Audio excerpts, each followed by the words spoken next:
Good evening, everyone, and welcome to Multnomah Cable Access's production of Mount Hood Conference football. Tonight we're here at Mount Hood Community College, and we're going to be watching a very good game against Centennial Eagles, or going up against the Columbia Chargers. My name is Jim Brooks, and with me tonight is Gary Walls, the ex-head coach of the Centennial Eagles, and welcome tonight, Gary. This is exciting, an opening game, opening night. Two good football teams, and I don't think it could be a better setting. Yes, it ought to be a real good contest. The last 2 years in a row, Centennial versus Columbia has ended in an overtime game that hasn't necessarily came out on the good side of the Columbia Chargers. So we're in for a good contest tonight. Both teams have gone through their warm-ups, and Columbia's now taking the field for some last-minute warm-ups. Centennial is over there in their huddle, and they got here a little bit late because they had some bus trouble tonight, but hopefully that late start won't affect their game any. Well, hopefully they didn't have cramps walking over here. Well, we hope so. Now the officials tonight are Bob Hunt, Wally Hayden, Bill Elsie, and Dan Fullerton. And Portland Official Association has an excellent program. These people that officiate are not overly paid, but they come out as a service to kids and to the programs, and they do an excellent job. It's interesting to look how the coaches have the Mount Hood Conference ranked this year. They got Gresham ranked on top, following with Barlow, which is probably no surprise. Gresham and Barlow are always two pretty tough teams in the league. And then third, they got Columbia ranked, and fourth is Centennial. So the third and fourth ranked teams in the league are going up against each other tonight, and that's just a coach's poll of the coaches in the league. It's always a big scramble. There's 4 teams this league that will go to the playoffs. So a win, a loss, is not the end of a season. I think it keeps a lot of teams and a lot of players interested, and keeps them really going for the end of the season. Well, it's real interesting to see how they have the teams in the state ranked. At number 10, they've got Central Catholic. Number 9, they got Medford, and we all know Medford. They're a real tough team. And 8 is Churchill. And they got Barlow of the Mount Hood Conference ranked 7. Gresham of the Mount Hood Conference ranked 6. Sunset ranked 5th. Pendleton ranked 4th. 3rd is Corvallis. 2nd is Lake Ridge. And the number 1 team they feel this year in the league is going to be Roseburg, which is really a surprise. Well, these preseason polls are always somewhat of a guess. I think they assess it the best they can, but the real poll is what happens out there and how the kids play and how they progress during the season, and many times there are lots of surprises. So the polls are just a small indicator of really what's going to happen this year. Yeah, a lot of people don't particularly like polls because they don't reflect what the true talent of the teams are, just who has the big name. That's always hard to pick a poll too. It's hard for teams in the South to know how really good teams in Mount Hood Conference are, and vice versa. I think Mount Hood is a very strong league this year. Many good football teams, even the weaker teams, I think are going to be much stronger this year. So we're going to see some very, very good games. Yes, Mount Hood Conference always has some real good games. Let's take a look at the starting lineups for the teams. Why don't you go ahead and tell us who's going to start on the offense for Centennial. Okay, for Centennial, Scott James is starting for his 3rd year at quarterback. 3rd year as a senior, starting at quarterback. Starting at running backs, Rick Padden. And the other running back will be John Thomas. At fullback, Travis Shomas, who started last year, an important part of the program last year. The end, Scott Peters at one end. At the other end, Bruce Byer, both seniors. At center, junior Mark Bodenroder. At the guards, two twins. I guess it takes 2 to make twins. The Wilhelms, Kurt and Kevin, and the story is they wear different colored shoes, so the coaches know who they are. If we're keeping track, number 67 is Kurt Wilhelm, and number 69 is Kevin Wilhelm. The tackles, turning again, senior tackle 72, Scott Fuller, senior this year, and at the other tackle, Cam Strom, number 66. Okay, and now Columbia's defensive lineup. Greg Nystrom, Kobe Kempe, Jim Strickland, Randy Volsky, Barry Buckland, Tank Wright, Jim Leeper, Mark Robertson, Clint Brambert, Todd Clark, Craig Fauner, and Jason Schuler. And that rounds out the Columbia defense. And it looks like we're getting ready to start the game here. The teams are got their starting lineups out on the field. And it looks like Columbia is going to be kicking off Centennial's kicking off to Columbia. So that means Columbia is going to start on the defense. And we don't have Columbia's defensive lineup right now, but Columbia also returning a lot of seniors and some good, strong players. Kicking off for Centennial will be Scott James, kicking from the south end of the field, kicking north. Receiving for Columbia, deep, number 18. Jim Strickland, number 19. And Jim Strickland, according to Coach Baker, outstanding player, outstanding runner. Other receivers, number 82, Jason Schuler is the one receiver. And on the far side, number 24, Randy Volsky. So the crowd is eagerly awaiting. We are also the opening of this year's Mounted Conference football season.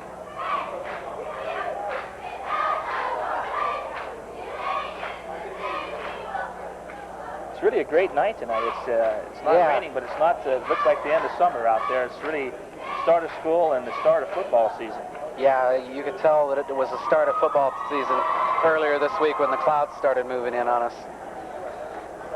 These kids have all prepared for 3 weeks, working in daily doubles, working hard.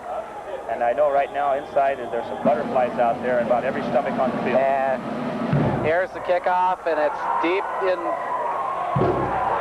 Number 19 for Columbia's got it, and they got him at down there at their own 25-yard line. So it'll be first down and 10 from the 25-yard line.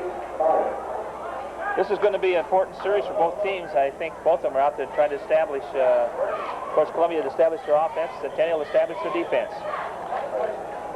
Number 19, Jim Strickland, was the receiver for Columbia. First down and 10. Scott Sharpen up over the ball. He's been an outstanding quarterback for Columbia. Coming on that option play. Pitch to number 19, and he's breaking right. 50, 55, 40, 30. That was number 19, Jim Strickland, on that carry. Carried it all the way to the Eagles' 29-yard line. Sharpened to Strickland, that option play. He went left. The cornerback came up. Centennial committed, and the pitch, and down, Strickland down the sideline. Nice play. That was a good play, a good opening play for Columbia. Columbia sets. And that was number 40, Ted Patterson on the carry. Gets about 2 yards. Columbia's running out the I formation with the flanker on the right, running dive with the fullback inside and running pitch option outside. And Centennial's right now is adjusting to take advantage of that.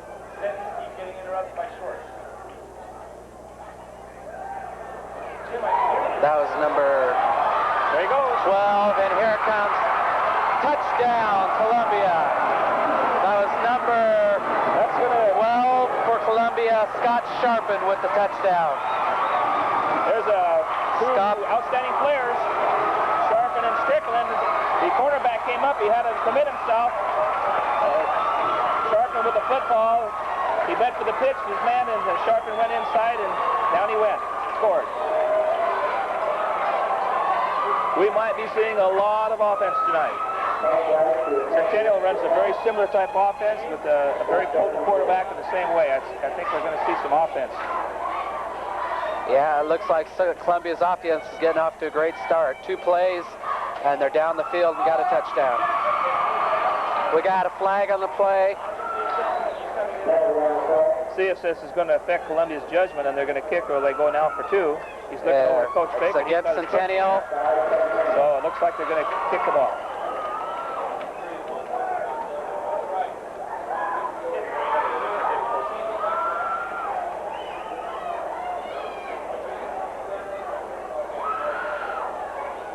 Tank Wright kicking the football on the extra point. And Columbia is going to give it another shot. It's up and it's good. So after with 10:34 left in the game, Columbia already with a 7-0 lead. Well, Jim, is that a surprise opening, or is that kind of how you thought it would open? That was exciting series. Strickland on one big game and Sharpen on the other big game. I think that's going to be Centennial's going to make some adjustments to stop that. That was a well-executed offense going down the field for an opening game.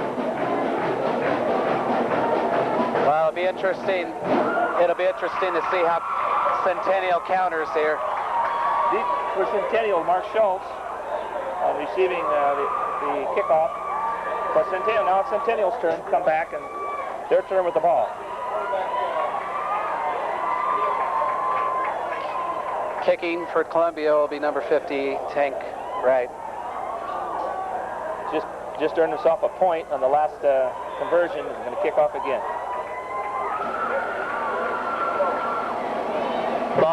The ball's in the air. It's a good kick. And number Mark Schultz on the ball. Mark Schultz for Centennial gets down to the 28-yard line.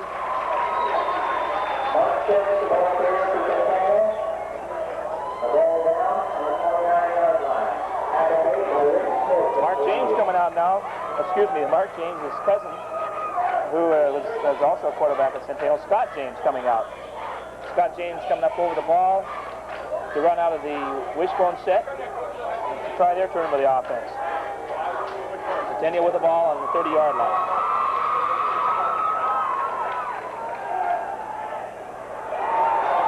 Swarming defense, Columbia. And the tackle on that was number 15 for Columbia, Kobe Campy.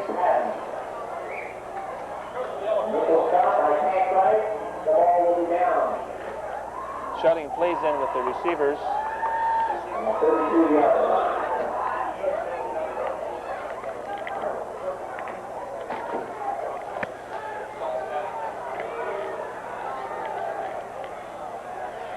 And Scott James back.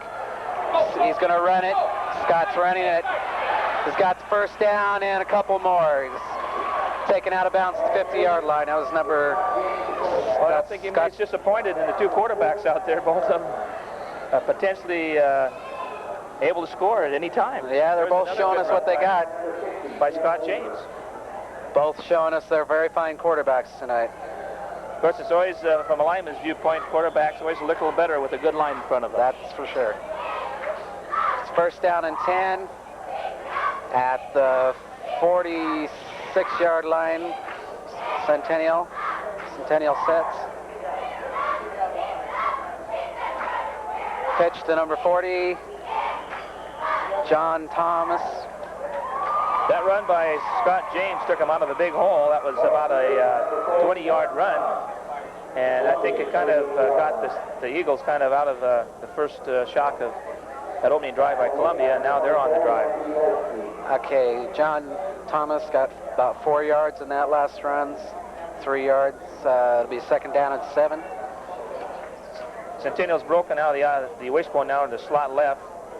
Giving it to the tailback. Oh, fumble, and Columbia recovers the fumble. Bad break for Centennial and a good break for Columbia. Centennial was moving the ball. But coming up with that fumble, the Chargers now have stopped the momentum, the drive of Centennial, and Columbia back with the ball. 8:53 to go in the game. Columbia ball, first down and 10 after a fumble by Centennial.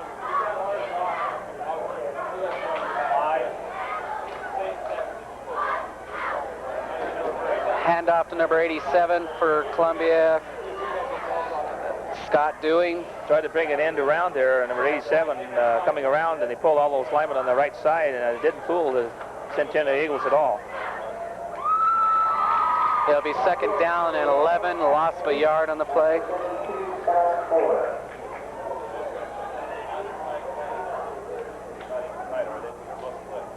Single back set now in the I formation, excuse me, motion. Pass incomplete to number 1, Greg Nystrom. It was a nice sharp effort, a good pass, and a good effort by number 1. That'll bring up third down and 11. Greg Nystrom stretched out for the ball. Big play again for Columbia, third down, third and 11. Big play for both teams.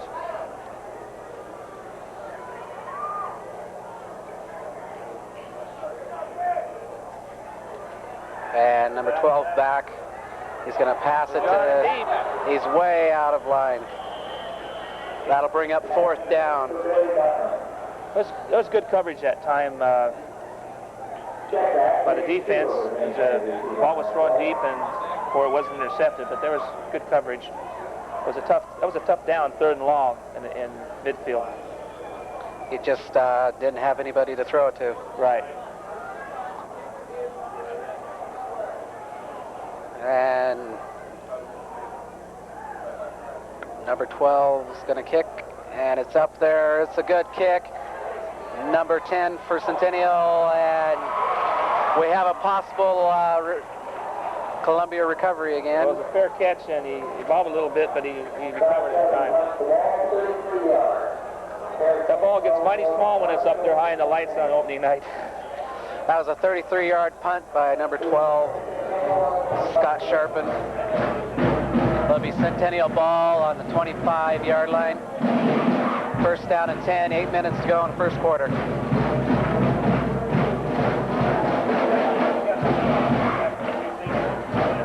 Centennial showing some motion now. Here they come on the option. Centennial on the option. There's James again, the ball.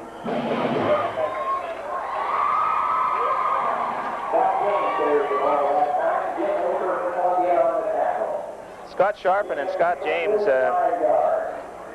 really show some remarkable talent there running that ball in the option. 5-yard gain on the last play to bring up second down 5.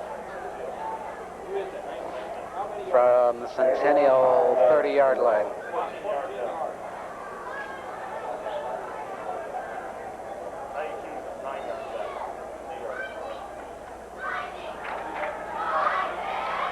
Got a flag flying on the play.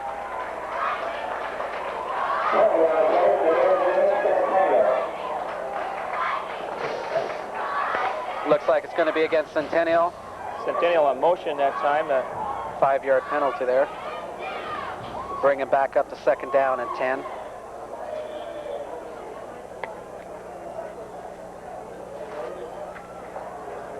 Big play again, second and 10. Centennial's going to have to do something now, or they're going to have long yards coming up third down. They've moved out of the wishbone end of the eye and shown some motion again. Pitch back to 22. And he didn't get any yards on that one. Good defense. Columbia came up hard in the corner. That was on the pitch. They were there, covering that pitch, making it now third down and probably a throwing down. That was Todd Martinez on the carry. Brings up third down. There was no gain on the play, so we'll have third down and 10.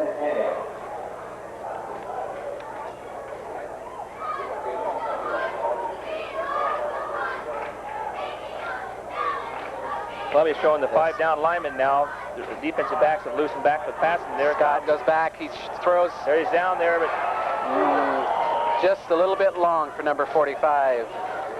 Scott James picked himself up again after the threw the ball that time. There was a real strong rush from Columbia. Put a lot of pressure on the quarterback. Scott Peters just couldn't get to it.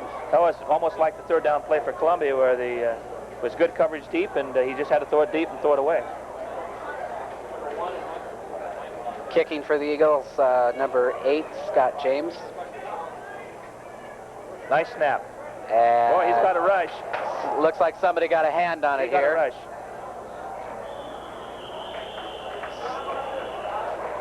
Okay, it's downed on the 55-yard line of Centennial. They were going on their own 45. 45.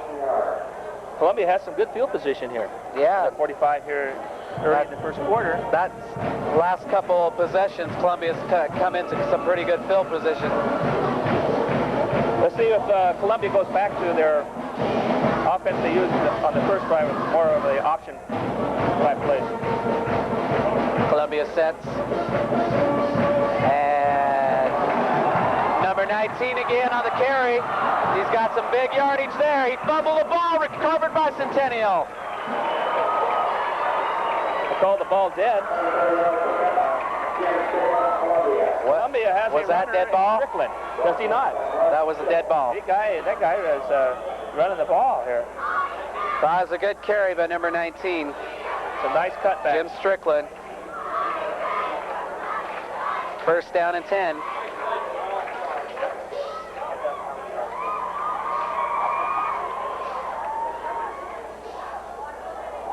And Scott Sharpen got tripped up there that time. He just couldn't.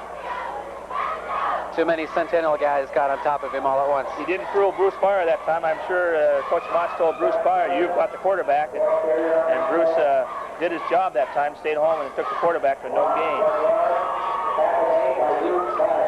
I bring up second down and 10. 5:26 to go in the first quarter. Centennial, or Columbia leading 7-0. Pitch off 44, he's got some room. He'll be just short of the first down. That was number 44, Pat Moore, on the carry. He'll pick up about 6 yards on the carry.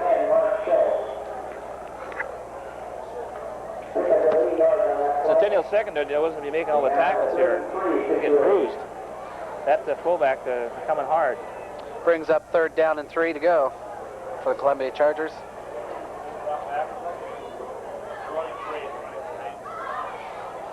Hand off to 44 again.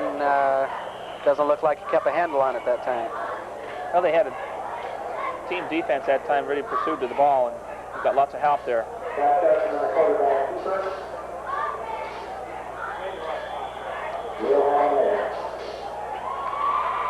Looks like they're going to bring it in. It's close enough to measure. Yeah. I think they got it. Looks real close anyway. I'm a lot older. My eyes aren't that good. I have to wait and see what they say. Looks like it's going to be fourth down and inches. That's good eyesight.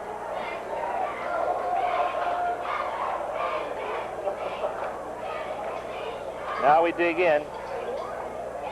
Those guys down the line are going to, both sides of the line are going to be snorting on this one. Columbia has some good-sized linemen up front, and so does Centennial. Yeah, they both got fairly good-sized teams this year. And it looks like Columbia got it with 19 again. That's Strickland. Another good carry by Strickland to bring up first down for Columbia, first and goal.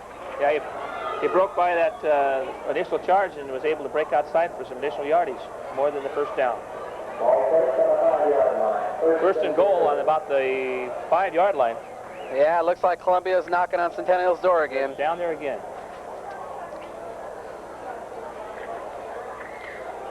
Two quick scores fast in the first quarter would sure boost their morale. Pitch back to 19, he falls down. Oh. Counter option that time. Oh, looks like he made it back to the line of scrimmage though. Cut back, and Made it just back to the line of scrimmage.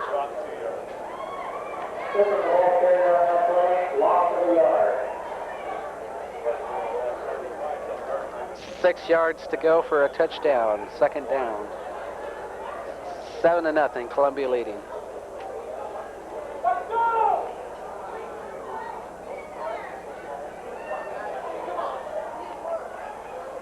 Handoff 44, and he stopped it. Centennial recovers it on the 10-yard line. That's a quick way to stop the drive right there. Centennial did it. They were there. That's where they needed to do it, and they did it. That was number 10, Mark Schultz on the recovery. Mark Schultz coming out of the secondary to pick up the ball. Now, give Scott James a chance to get back out there and try some more. First down and 10 on the 11-yard line.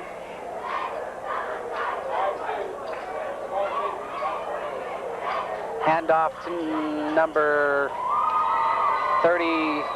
Travis Shomas, I believe, inside. Number 32. He's scrambling, scrapping for all he could get. That Charger defense is not giving up a lot of yards inside there.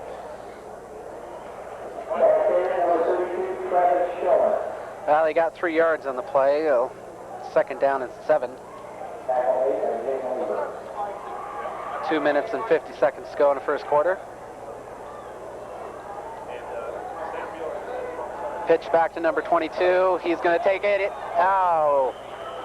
That's some good penetration. Tackled by number 60 for Columbia. Threw hard that time.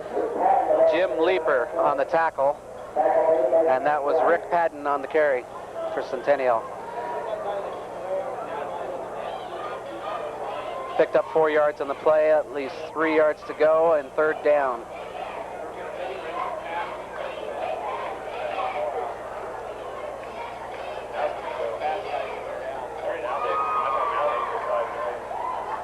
Number 22 on the carry again. He gets first down. Rick Padden on the carry for Centennial. Gets Eagles a first down with just over 2 minutes to go in the first quarter. Columbia Chargers leading 7-0.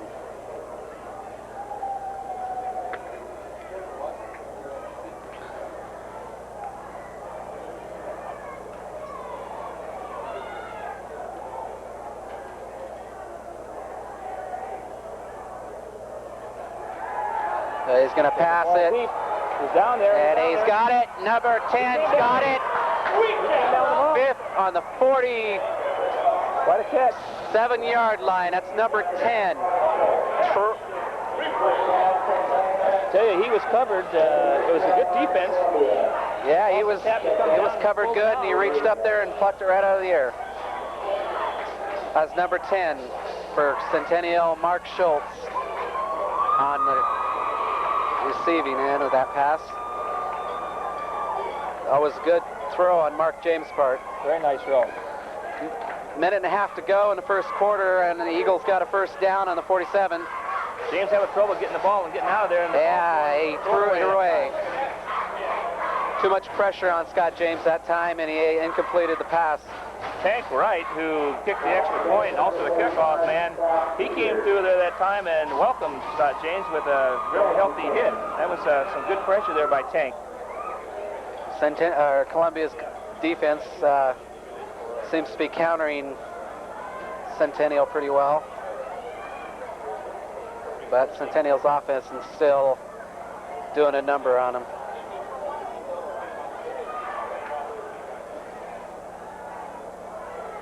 And 22 on the carry again. He breaks. Looks like he might have a first down. Number 22, Todd Martinez. Rick Padden, excuse me on that. Centennial, Rick Padden. Excuse me, that wasn't Todd Martinez. Number 22, Rick Padden. Rick Padden.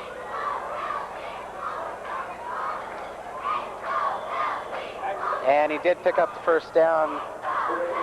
So that'll give Centennial first down at 10 with a minute to go in the first quarter on their 33-yard line. Centennial showing slot right. Got a flag on the play. On that. Looks like we got a flag on Centennial. It appeared to be motion.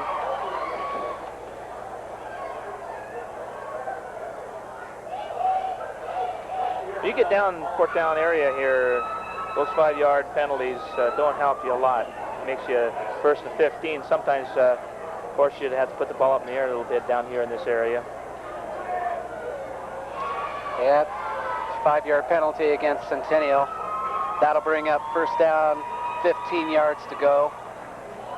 Puts Centennial in pressure situation now. With 45 seconds left in the first quarter, they got to put something together here.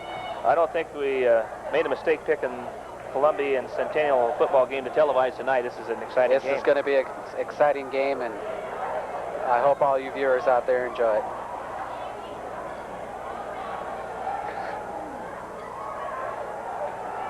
And there's a pass just through the arms of number 10, Mark Schultz. So I'll bring up second down. Still 15 yards to go and only 23 seconds.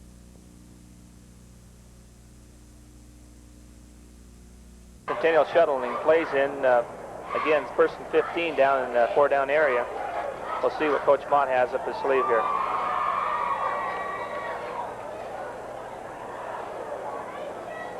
They're out of their wishbone again into that slot formation. So they've thrown a lot out of that. There comes some pressure on him. Oh boy. Goodness, some pressure. And Strong pressure again by both the defensive end, number 15, Colby Kempe. Number 40, John Thomas, just missed catching that. Putting some real rush on him that time. Well, looks like that's going to bring up third down and 15, and Centennial's going to have to pull something out of the bag here. They need a big play. It's a big play for Columbia. Holding them here would be a big play for them also. Yeah. Their defense has been tough against the pass.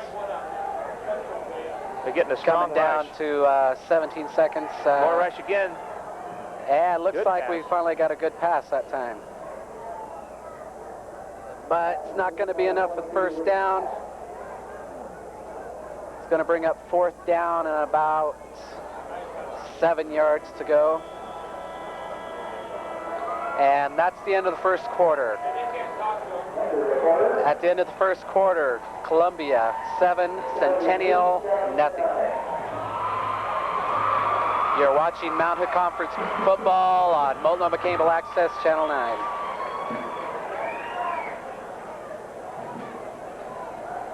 What's nice to see about the Mount Hood Conference here is that the fans really support their teams and get out there and cheer them on.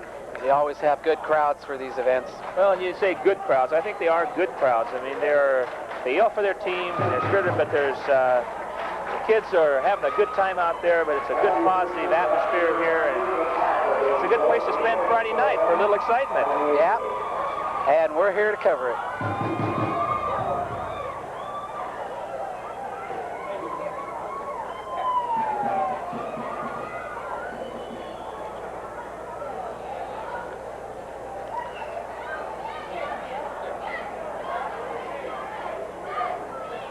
Big play for Centennial, big play for Columbia again on the fourth down. Okay, fourth down. Second quarter with Columbia leading 7-0.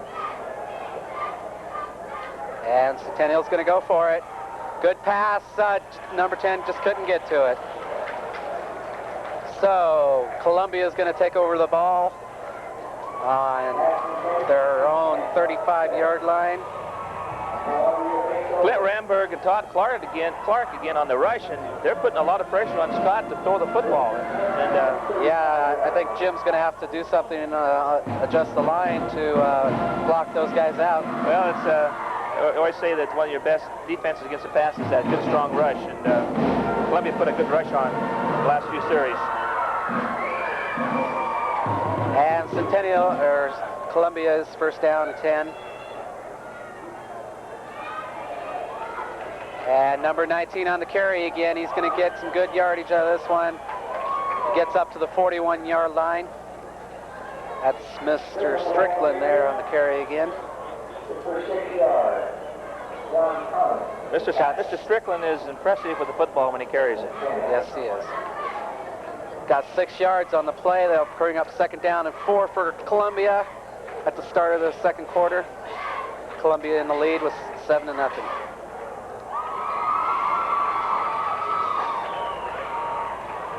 Comes the option again.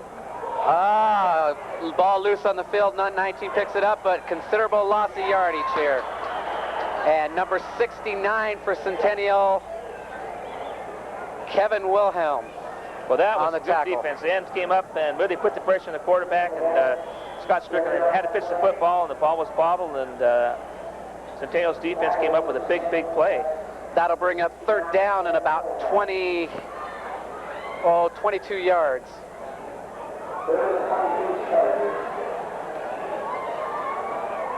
So 3rd down and 22, and you can just assume that Columbia is going to have to pass on this That was one. Kevin Wilhelm the last play that put the pressure on the quarterback, forcing that bad pitch. And 12's back, going to throw complete to number 82. That's Jason Schuler. That was a well-timed pattern, a well-thrown ball, and a well-timed pattern by Jason Schuler. The ball was right there. Yeah, but it might not have been enough. Brings up 4th down and about 11 yards. Looks like they're going to have to punt. Number 12, Scott Sharp, and his quarterback is going to punt.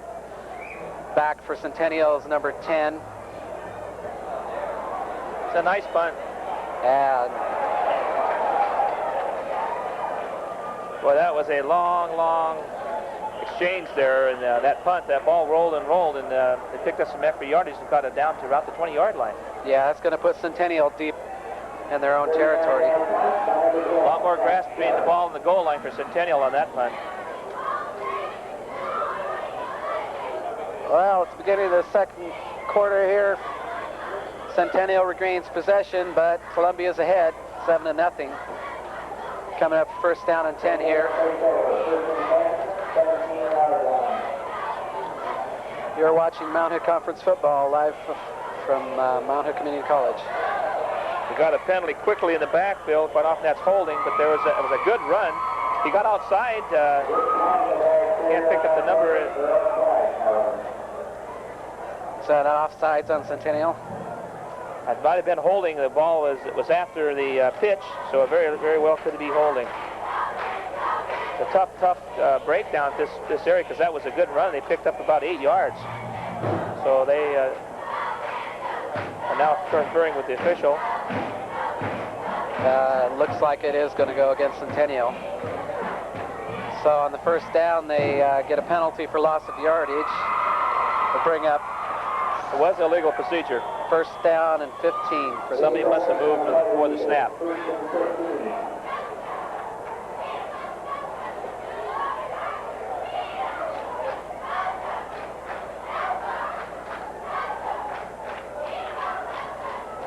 Pitch back to number 22.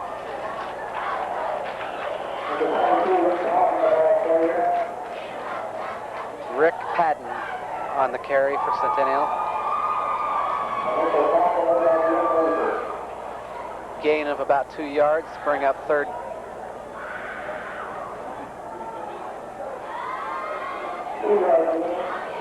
That'll bring up 2nd down and 13 for Centennial. Coach Baker's shuttling some of his linemen in and out.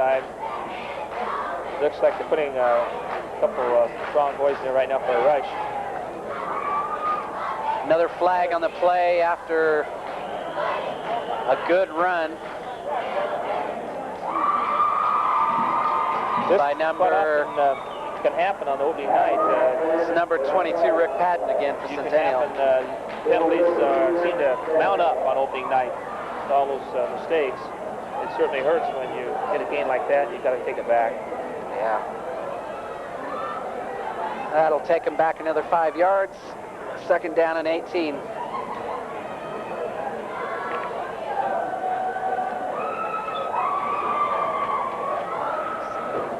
Looks like Columbia is putting on the pressure a little bit, causing the penalties on.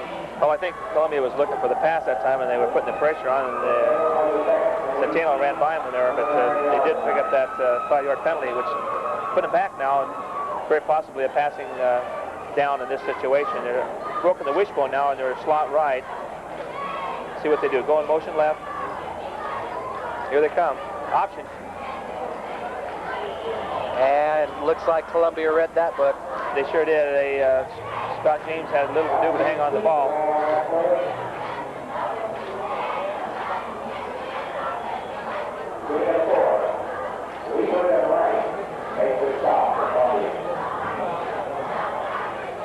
That'll bring up third down and 14 for Centennial. They need to pull a big play out of the hat right now. Seems like every play is the big play.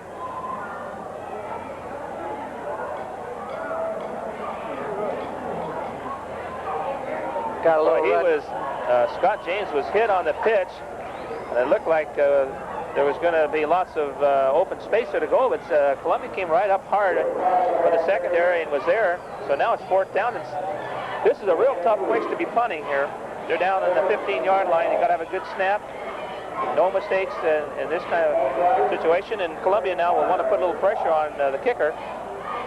See if they could get a break here. Well, Centennial certainly needs to get away a good punt here so that Columbia doesn't end up with too good of a field position. And it is a good punt. Number 1 for Columbia is going to take it. He's running it back good. That's Greg Nystrom. And number 22 and number 67 for Centennial on the tackle. It was a low punt, but he did get that off, and it's about a 12-yard return, so Centennial came out of that. Columbia still ended up with good field position on that. Columbia now does have good field position, and the last series they had a little trouble getting on track. Let's see what happens to them on this series. He's going to throw the football, and there it's deep. Number 88 is open. Holy He's got the ball for a touchdown. Number 88 for Columbia, Darren Bernard. How quickly the game's changed. That ball on one play down the sideline, and it had to be thrown exactly where he put the football because he was covered, and the ball was thrown right in the right spot. He was there. Well, that certainly puts a lot of pressure on Centennial now. That's 2 quick scores and then the beginning of both periods. And there's some very happy Columbia kids down there. They're celebrating, but Centennial at this point has got 3/4 to put her back. Yeah. That's a pretty tough one. It's a little premature to be celebrating. There on the conversion. Hank put her through again. Makes it 14-0 Columbia Chargers. But you can't give up yet on Centennial. We still got 2.5 quarters to go. And Centennial's shown to be a good third-quarter team, fourth-quarter team. Yes. You look out there and watch the ball game, you can see how the game changes by a play here, a play there. And they've still got a lot of football left. But that was a well-thrown football by Scott Sharpen, and the ball had to be caught, well-placed, and executed very well. Kicking for Columbia is number 50, Tank Wright. Deep for Centennial, number 10, Mark Schultz, and number 22, Rick Patton.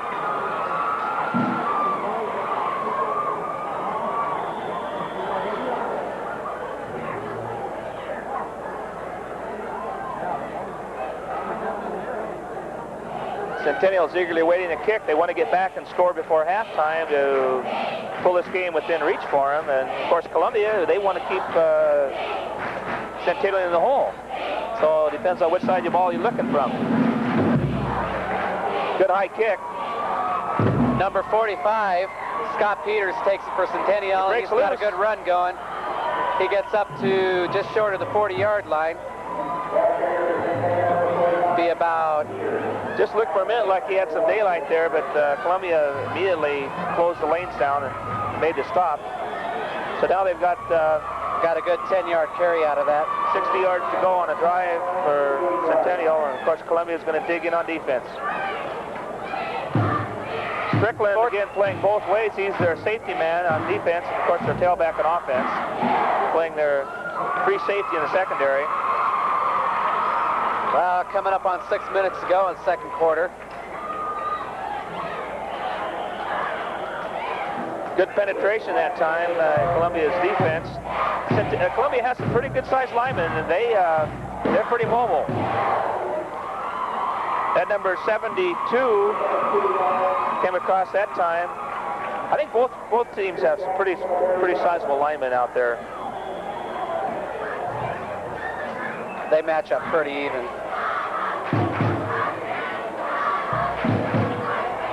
I don't think I'd want to get sandwiched in between any of them.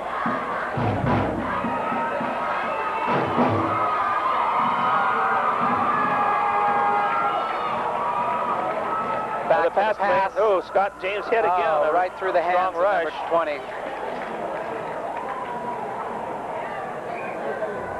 Craig Fauner, he put some pressure on him again. Again, I think it's been difficult. Scott James having trouble throwing the ball. He's getting a lot of pressure from the Charger defense. Lots of pressure. He's going to have to figure out something different.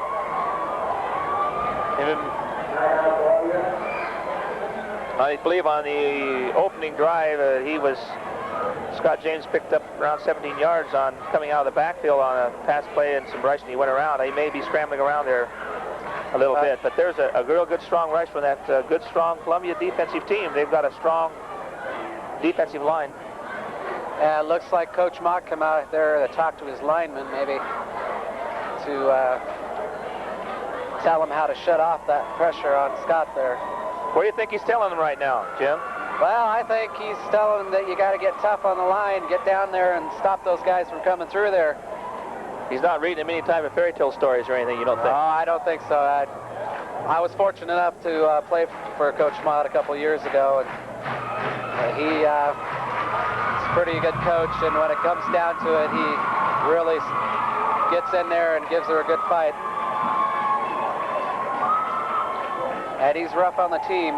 He makes them do what they're out there to do, but then again, he doesn't get too rough with them. James back to pass, incomplete again. Looked like he had just a little bit less pressure last time. A little less pressure that time. It was a quicker pass, quick sideline pass. Coach Mott may have told him we're going to go short with a quick pass and get away from that strong rush that they've been getting. Fourth down. Fourth down and 8 to go for Centennial, and Scott James is back in the punt. Greg Neister's back along with Strickland, who's going to carry the ball. Punt off. It looks like better pick it. I think it did touch him. He did fall on it. Strickland falls on it for a fair catch at the 14-yard line. So it'll be Columbia ball with 5 minutes to go. Columbia's leading the game 14-0. Well, Greg Neister did a wise thing. It was apparent from here it may have touched him, and whether it did or not, it was close enough that the official would look at that. He went back and covered the ball just in case. Well, let's see what the Centennial defense can put together against that offense of Columbia's. It's been real tough first two quarters. But going back again, here's again the same situation, another break with another penalty. Centennial had good field position that time in putting Columbia deep in their own territory. But there's a procedure penalty here that's going to move the ball back, and it's going to make them kick again. So a penalty makes Centennial punt over again. Let's see if Scott can put together another good one. You know, you don't want to kick too many times. The law of averages will work against you. Looks like Centennial got to 18-yard fourth down, so that pushed them back a good 10 yards. That ball would have been on the 15-yard line. Let's see what the difference will be here.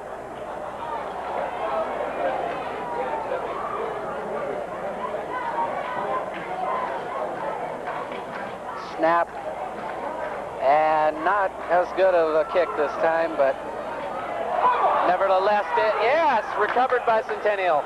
Well, it worked Centennial's advantage. The ball fumbled by Nystrom and picked up by Centennial. So a mistake turned into a plus for Centennial, which doesn't happen all the time. Well, let's see if the Centennial can take advantage of their break and get something going here last half of the second quarter.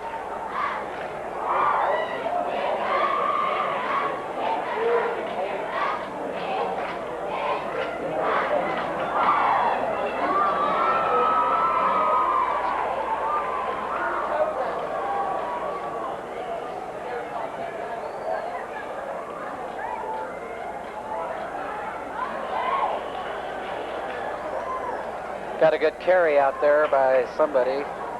Got Number a player down. 22, Rick Padden. Can't tell who it is. Got 2 yards on the play, so that's going to bring up second down and 8. Same situation as last time. Got a... Can't see who that Centennial player is. It looks like an ankle injury. But we have a timeout with an injured Centennial player. He's up and he's walking number off. 72, that's Scott Fuller. Scott Fuller. But that's always the thing you don't like to see any time is when a player injured. But he ran off on his own, so that's nice. Yeah, he went off the field on his own power. It shouldn't... He may have got a sting there, and yeah, sometimes momentarily wanted to get out of there. No, more pressure on... More pressure. He But gets nice pass catch, off nice to number throw, 40. and a nice catch. John Thomas with a good reception. That's very close to that first down. Scott was scrambling out of the backfield that time. Yeah, it's going to be inches there.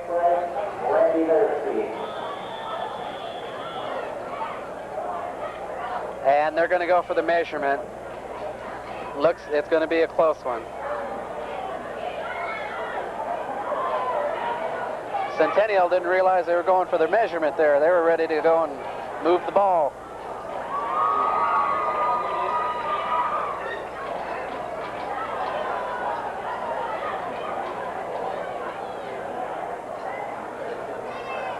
And it looks like they're just short. They're going with third down. So it's going to be third down in inches.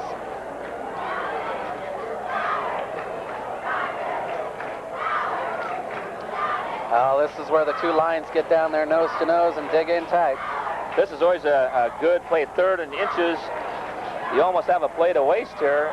What's Centennial going to do? Are they going to play action, throw the ball? Are they going to go for the first down? Well, let's see what Coach Mott decided to do here. Well, I think Coach Mott will probably play it safe and just get the first down.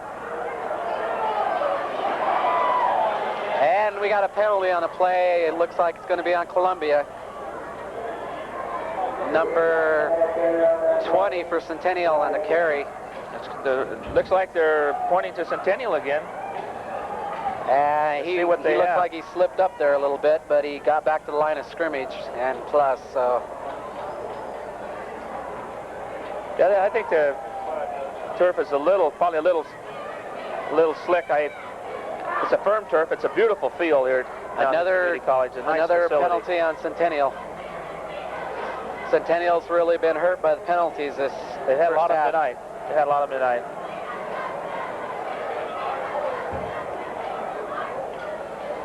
So that will bring it back to third down and 12 now.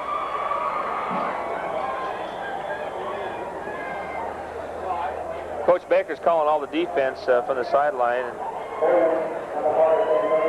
Let's see what they're going to bring some linebackers, put some pressure on Scott James here in this situation.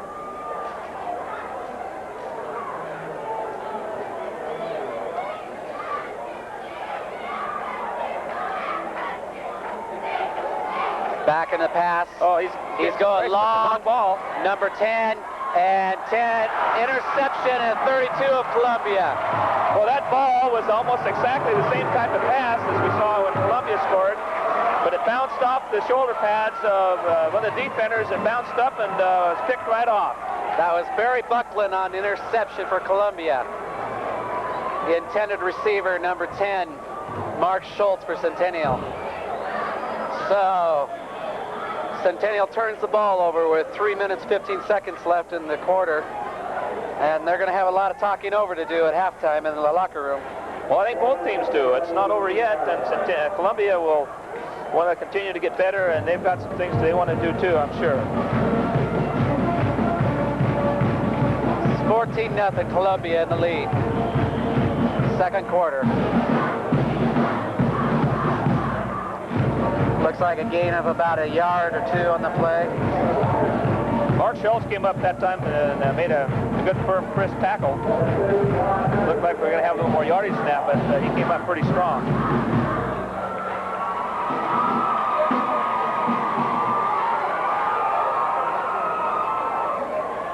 Going wide receivers, running out of their eye.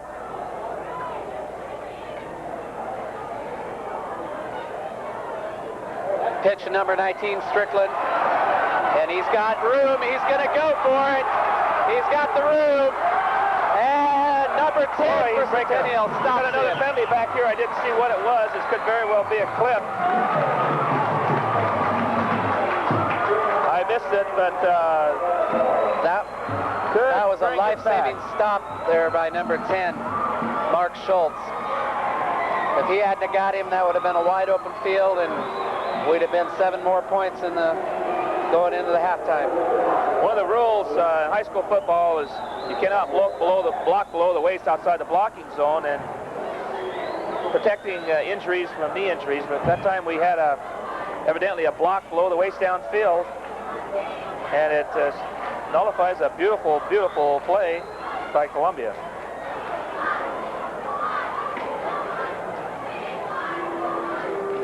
Coming up on 2 minutes to go here in the second quarter. At halftime, we'll be showing you some interviews we did with the Columbia coach and the Centennial coach before the game. They'll share their thoughts on the game, and we'll see how their thoughts compare to the actual game.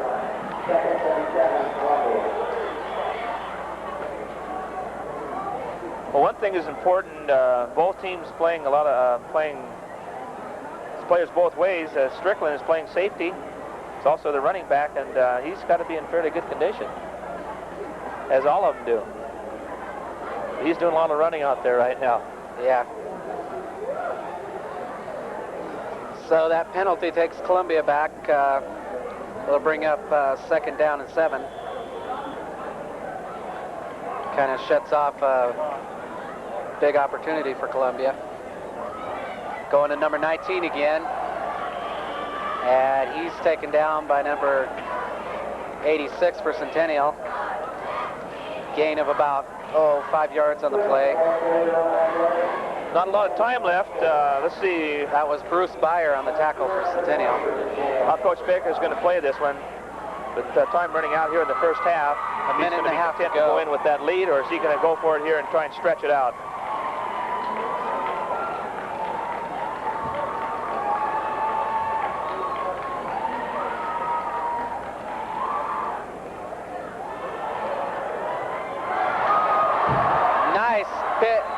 Number 40, he gets the first down plus. Well, that was a bootleg that time, and Bart Sharpen, he had him all fooled. Scott Sharpen, excuse me, he had him all fooled that time. He came back with the bootleg and threw the football out of the bootleg pass. Yeah, that was Ted Patterson on the catch.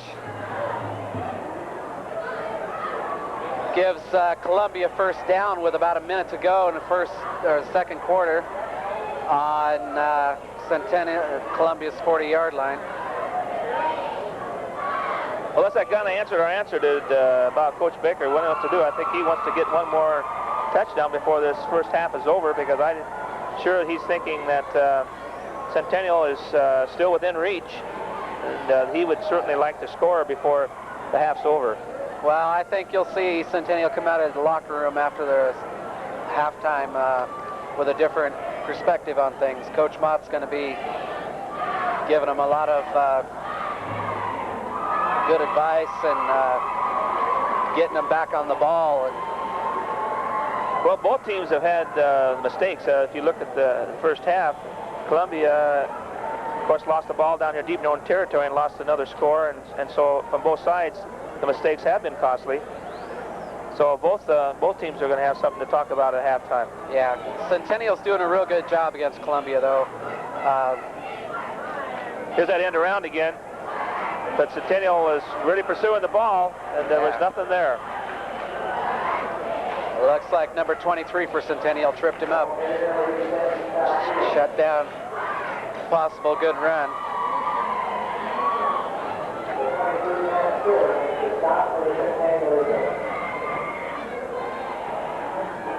$45 left, and let's see what we have. Time running down the first half. The score's 14-0 with Columbia leading. Time running out here in the first half.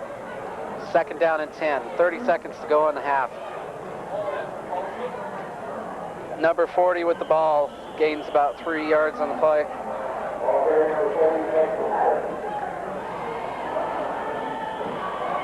Ted Patterson for Columbia on the carry. Well, they're going to take that lead into halftime now. Columbia is making their way back to the locker room. And they're going to let that clock run out and take their 14 points.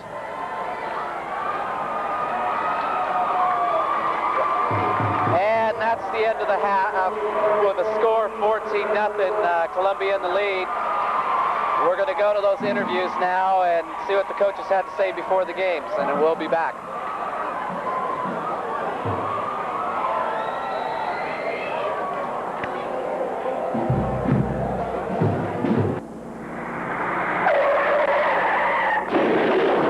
Drinking and driving can kill a friendship.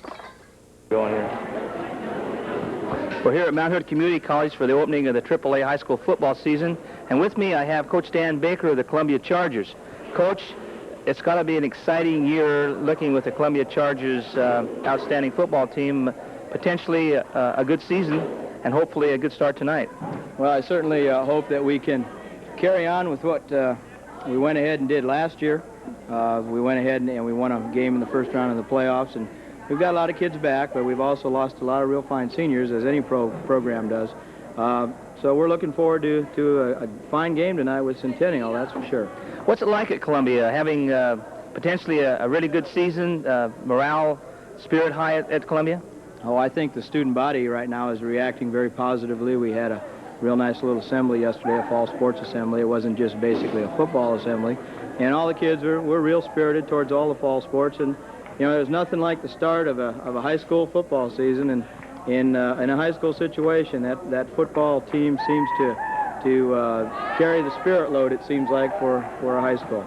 You're opening with Centennial. Centennial, an excellent football team.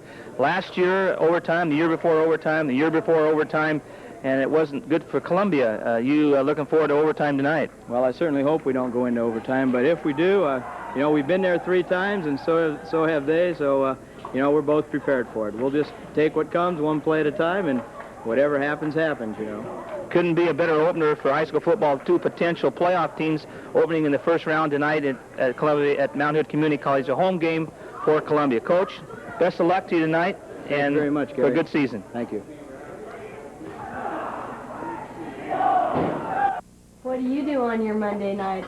Watch MCV!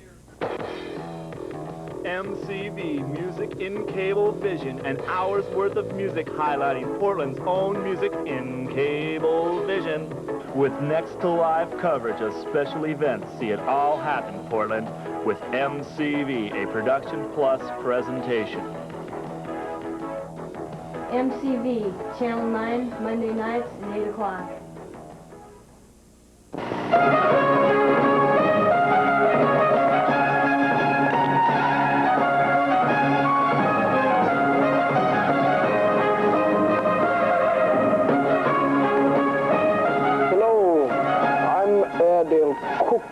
This is my faithful companion, George.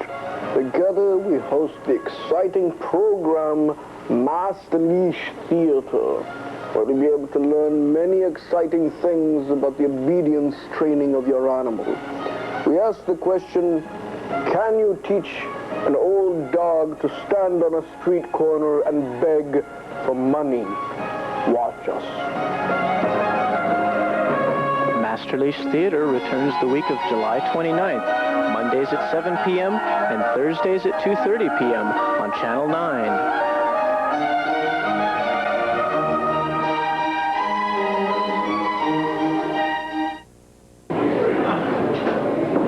We're here at Mount Hood Community College just before the ball game with Ken Moss, assistant football coach at Centennial High School, also the head basketball coach. And Ken, you're a little here early, but the team's not here. Well, I certainly hope the game gets started off better than the Eagles did tonight. They were in the locker room all ready to go, and there was no bus. And so we have a couple coaches out here, a couple ball boys, and a manager or two, but the team and the head coach, Jim Mott, should be here shortly. Well, Columbia may or may not have had something to do with that. We don't know that. Last year, overtime. The year before, overtime. Tonight, I think we'll start just with an overtime and have it over with. Hey, that would make it, the way it's gone in the past 2 years, that would decide the game. We wouldn't have to fool around this first 48 minutes. But I think tonight you'll see another good football game between Centennial and Columbia. Well, two of the premier quarterbacks are out there tonight, and Sharpen and James, and I think we'll see two quarterbacks of two of our better quarterbacks in the league out there tonight. I believe that's definitely true. Both Sharpen and James were top quarterbacks in the league last year. Both threw the ball well. Both did a real fine job of running their teams. They come back with a year of experience, and I think both of them will have outstanding seasons. And it's going to be kind of fun to see those two guys square off against each other in the league opener. Well, Columbia is a contender, and certainly Centennial is also. For an opening game, people will get their money's worth tonight. This is two potential playoff teams out there. It really is, and it's sometimes it's fortunate that two good teams meet in the first round, and sometimes you like to have a little time to experiment and play, but both Columbia and us, I'm sure, have prepared for tonight's game like it were a game 7th or 8th game down the season. I know we're certainly looking at this game as a big ball game for our season, even though it is the opener. Well, we hope the bus gets here, we have a ball game, and good luck to the Eagles. Thanks, Gary. Walking bird dog. Just a walking bird dog. Welcome back to Mountain Conference football, Centennial versus Columbia. Columbia leading 14-0 at halftime. Got about half a minute here before action gets underway again. So, pretty exciting game so far, huh, Gary? Been very exciting. I think both teams have shown some great potential. Of course, Columbia came out quick, scored on about the first 3 plays of the ball game, and I think that was the surprise of the game right there on that opening the drive. Columbia, coached by Dan Baker, is getting good help from his assistants, Mike Galloway, Mark Ferris, Bill Miller, Ron Berg, Wayne Snarley, Steve Ellingson, Jerry Ross, and Scott Ferris. Of course, Ron Berg being the athletic director. The Centennial, Jim Mott's getting good help from Ken Moss, Vern Olson, Rob Bresner. The JV coaches, Stu Clem.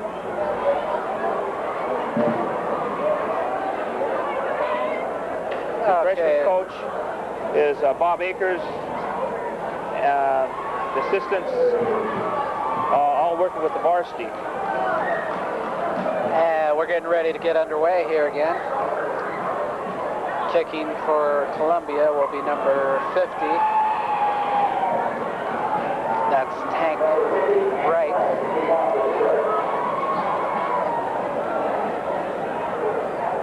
Back for Centennial is number 22, Rick Patton, and number 40, John Thomas, and 45, Scott Peters. And at number 22, Patton takes it, and he gets up to the... There was a good hit there. 20. That was welcome. Pushes him all the way back to the 20-yard line. There was a welcome sign on that one. There was a collision on both parts. Columbia and Centennial, that kickoff. Well, we'll see how good the coaches did, what the talking to did to the teams in this second half here. Well, I think sometimes that's always overrated too, is what you say. It's always what you can do on the field. I know it certainly helps to be inspired at halftime, but they still have to go out and perform. And let's see what both schools can do out here in the second half. Centennial got first down and 10, their own 25-yard line.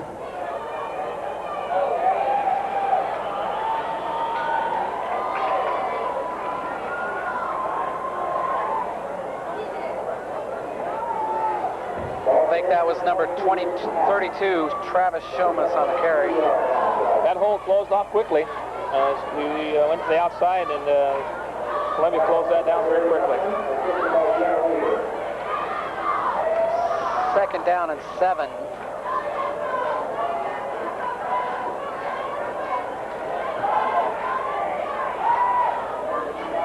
Number 22 carrying, Rick Patton. He gets stopped dead by a Columbia defense. Number 32, and that's Barry Buckland for Columbia. He came up, and again, that was a collision. Yeah. Came 2 quick collisions here. Columbia has made 2 very, very crisp tackles out there. They kind of draw some ooze from this crowd. A nice crowd here tonight, too. Rick Patton got some yardage on that one. He got him down to 4 yards on 3rd down. See if they can come through with the 1st down here. Centennial showing a lot of motion tonight. Scott James throwing the ball. And one pass complete to number 86, Bruce Byer. That'll bring up 1st down for Centennial on the 49-yard line. Looks like they're mounting a start of a drive here. It's a well-thrown ball, and it was well caught.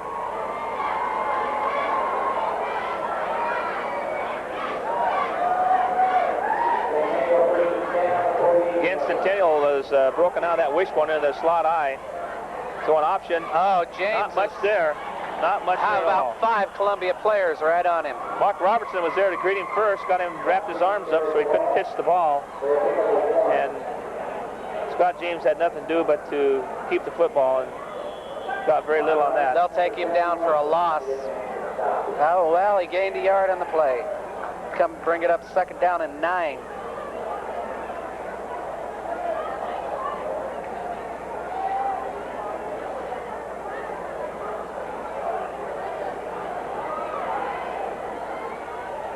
Again, motion.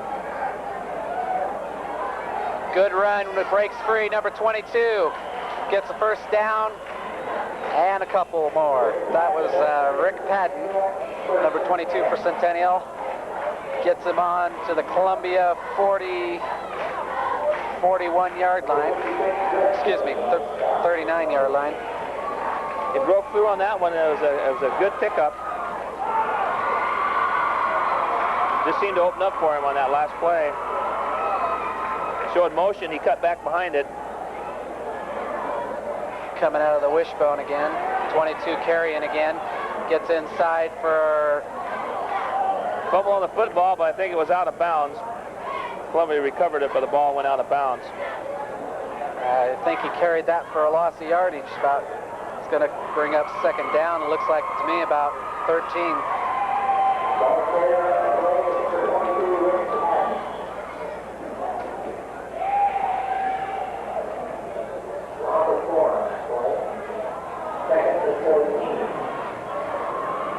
Again, on 2nd down and long, Coach Baker is shuttling his defensive line. I think he's going with his quicker lineman here for a rush.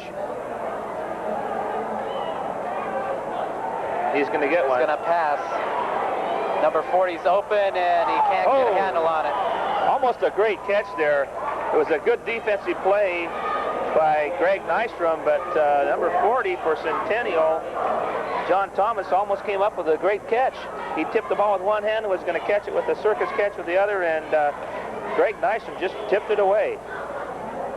A good offensive effort and a good defensive effort. Needs maybe a little bit more glue on his fingers there. Well, that was not even so much the glue. It was a bouncing act on that one.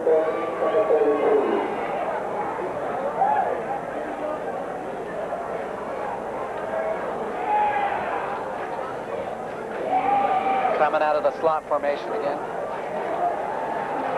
Back to throw. He's too much pressure, and he throws it away. Tosses it forward. Of course, there was a receiver in the vicinity, so it wasn't intentional grounding. He got rid of that one before he got sacked. And that pressure again from that Columbia defensive line has caused the offense for Centennial to hurry their throwing. Makes it very difficult. And it also brings up 4th down. 4th down with 14 yards to go. Centennial should play it safe here and punt it away. And there's the punt. Good one. Number 1 for Columbia takes the ball and he falls down and gets up again. Greg Nystrom gets it back to the 20. So at the beginning of the 3rd period here, Columbia leading 14-0, and it's Columbia ball, 1st down and 10.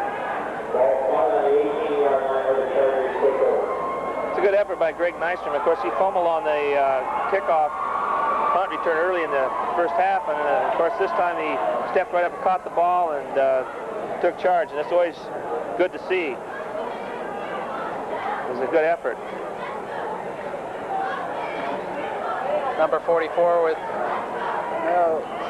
Sharpen came around that option again, but Centennial closed it down, and this time they're respecting Strickland for that pitch, and those corners are coming up and covering him. And there was no place for him to pitch the ball, so result was just about a 2-yard gain. 2nd down and 8 from the Columbia 22-yard line.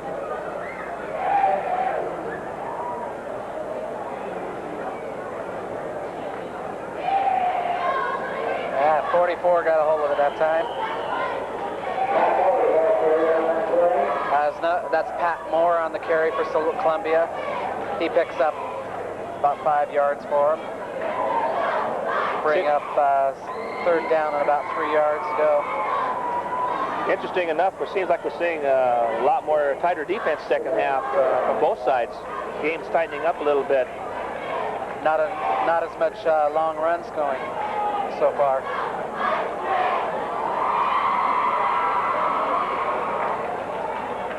There's number 19, Strickland again. Just a good 2nd effort then. He's spinning and spinning and turning, and he knew where that 1st down marker was, and that's a sign of a good running back. He kept looking for that marker, and he got it, and results 1st down. 1st down and 10 for Columbia. Jim Strickland, number 19, getting the 1st down for Columbia. Columbia leading 14-0. About halfway through the 3rd period here.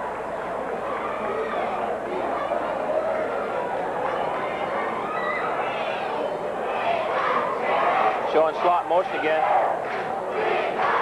He's going to pass the ball. Pass to number 87, incomplete, through his hands. Intended receiver was Scott Dewey.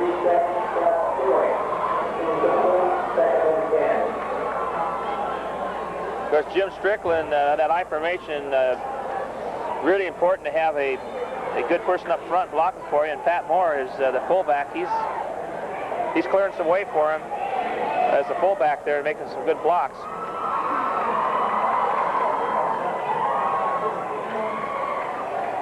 There's Strickland again, found a hole.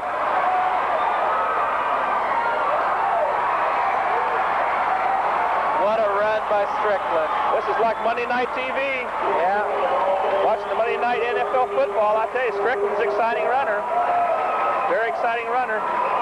Strickland seems to be getting things going again for Columbia. He was the big inspiration in the 1st half. He sure was, and he scrambled around again and brought the crowd to their feet on that run. I think everybody in Centennial had a shot on him that time. Bring up another 1st down for Columbia on the 45-yard line. Again, showing slot motion. I don't think Columbia liked what they saw out there, or there was some confusion, so they wisely took a timeout. They're going to talk about the setup.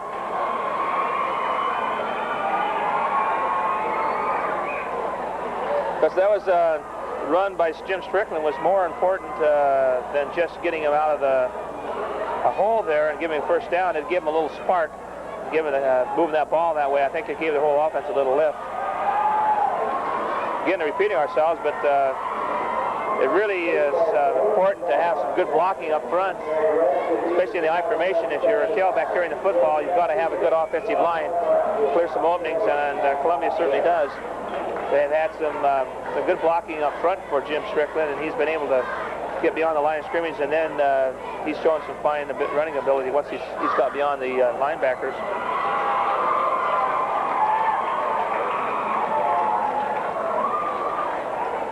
You're watching Mount Hood Conference football on Channel 9. Centennial's down now on a 6-man defensive line, and there's a good effort there that time on the defensive side. Now the Wilhelm, which twin is it? This time it's Kevin Wilhelm. Made a good effort there at defensive end, closed down real hard, and he gave up only 2 yards. 2nd down and 8, Columbia. Number 19's got the ball again, and it looks like he got the first down. When all else fails, give it to Strickland, huh? Well, I'm not sure I wanted to have any of them carried if I were Centennial. They're all doing a good job in there. They're all doing a very Backlund back now at fullback. They fed off somewhat. Flags all over the field. Good tackle that time, coming up to number 45 for Centennial. Number 45. Scott Peters came up and made a good firm tackle. We got a penalty against Columbia. It's hard to get a good shot at a good running back in that open field, and that time the secondary came right up and put the good, firm, fundamental tackle on him and stopped him for no gain. The penalty will take Columbia. Penalty was declined, so that'll bring up 4th down and about 3 yards to go for Columbia. Coach Baker doesn't look like he's going to take any chances here. He's going to punt it away. Centennial doesn't believe it, but now they're sending somebody back. Yeah, going deep for Centennial is Mark Schultz. Mark Schultz, he can run with the football too. So let's see what happens. Good snap. Here comes a charge inside, but he got the ball off. Good punt. Looks like it's going to come down around the 15-yard line.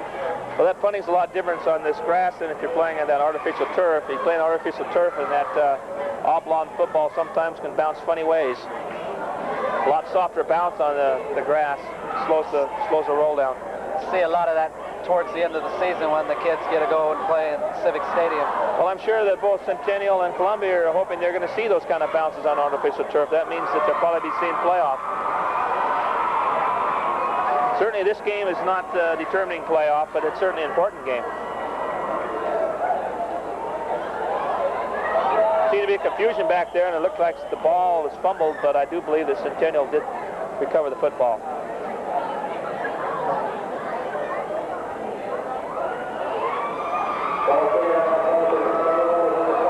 That is not the area to fumble a football down around the 15. I guess there's no area in the football field to fumble it, but I think Centennial right now is thinking about mounting a drive, putting it all together, and getting that close so you score a little bit closer.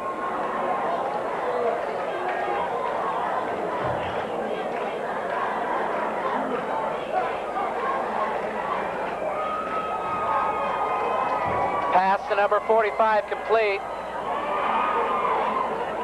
Scott Peters. They showed motion to the wide side of the field and threw back to the short side, and Columbia had rotated to the motion, and Scott James threw back to the short side, and it was well thrown and well caught. That'll bring up 3rd down for Centennial. 3rd down and about 4 yards to go. We may see more of that motion to the wide side and throwing back to the short side. Had a score at halftime over at Gresham High School. The Gresham Gophers lead the Reynolds Lancers 21-0.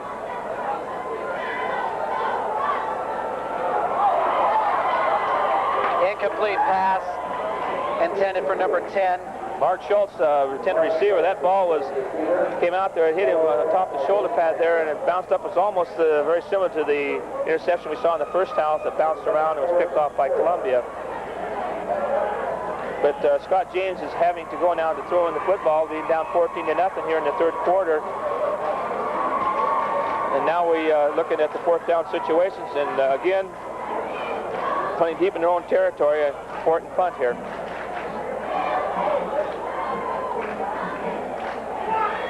Gets a good one away, and looks like Strickland's going to take it, or intended to. And well, they called a penalty on it. Yep. See yellow down there, I think, in a couple spots.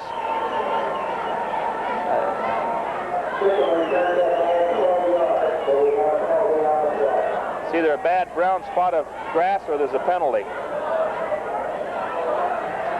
Yeah, it looks like it's a penalty. I can see a little yellow flag sitting over there. They're talking it over. We got it in two different places here. Went deep on the, probably the deepest one being a clip, and I don't know near the line scrimmage what we're looking at, but this may be a result in the first down. If I'm reading the official right, it looks like the penalty's on Columbia.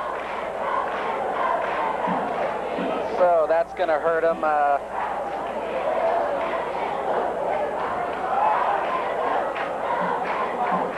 Might set Centennial up in a position where they can get that first down. Well, that will result in the first down. In fact, they have themselves a first down. So a break for Centennial here.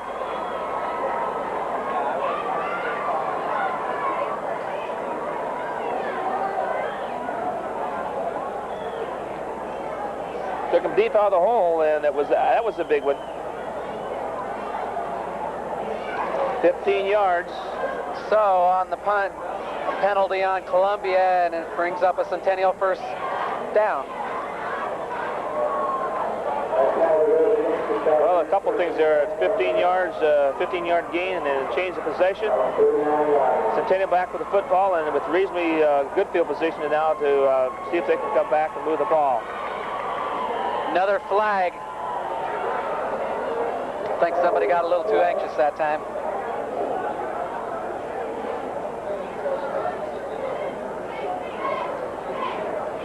Penalty looks like it's on Centennial.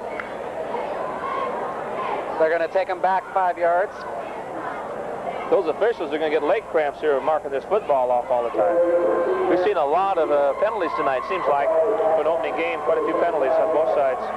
Well, that'll bring up first down 15 for Centennial. They get a break, and then they get a penalty and put them back with long yards. Well, it sure changes your game plan with your first and 15 rather than first and 10. Number 40 on the carry. Gets a few yards. He got an extra 2 or 3 yards there just on a good second effort that time. That's John Thomas for Centennial on the carry. Gets back to the original line of scrimmage. So it'll be second down and 10. Coach Baker setting in a lot of different shirts. Seems like they've run in a lot of different players here tonight. They got quite a squad down there, a pretty good-sized turnout for him.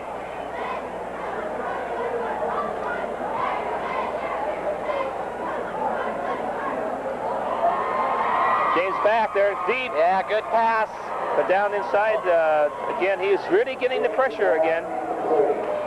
Lots of pressure on James, making it very difficult to have much time to throw the football. It looks like he's almost got his own little line set up there for his passes, and they're not even stopping him. So that'll bring up third down, 10 yards to go. About 2.5 minutes to go in the third quarter.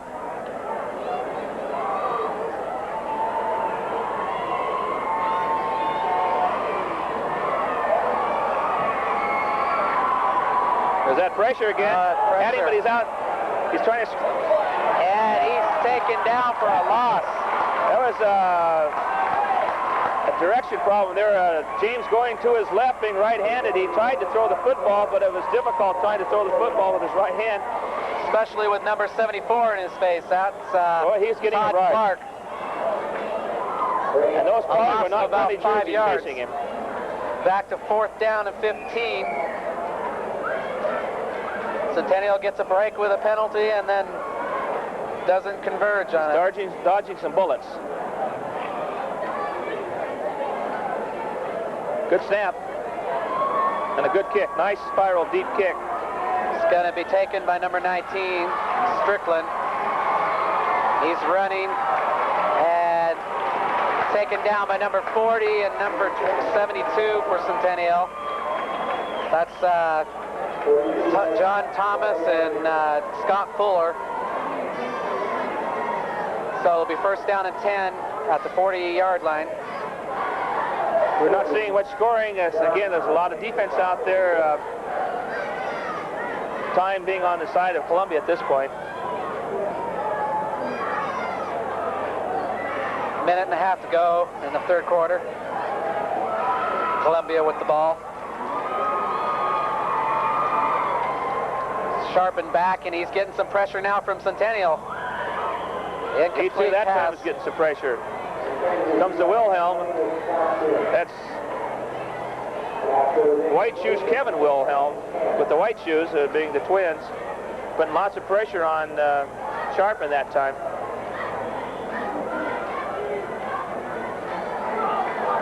Bring up second down and 10. Minute and 20 to go. Third quarter.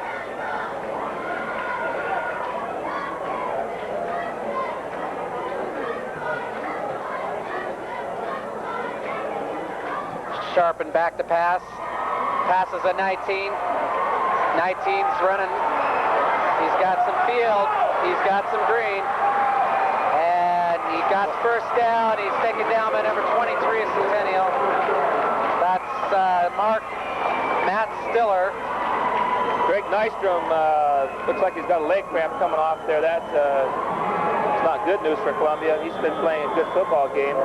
That time, Sharpen came to his left, sprinting left, drew the defense to the left, and then he threw back almost as a screen pass back to Strickland on the far side. And of course, Strickland then in open field cutting back and forth here and picking up the first down.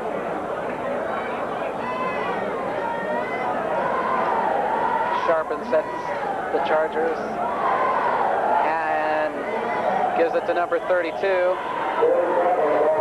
Barry Buckland. And he picks up about 2 yards on the play.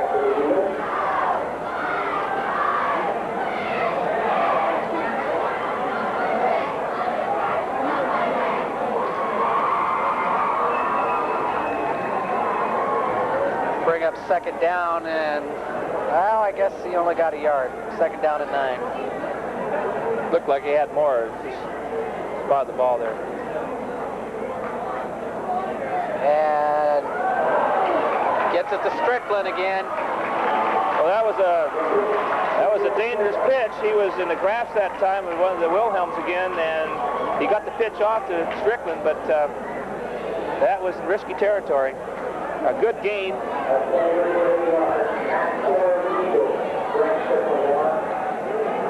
That'll bring up third down, but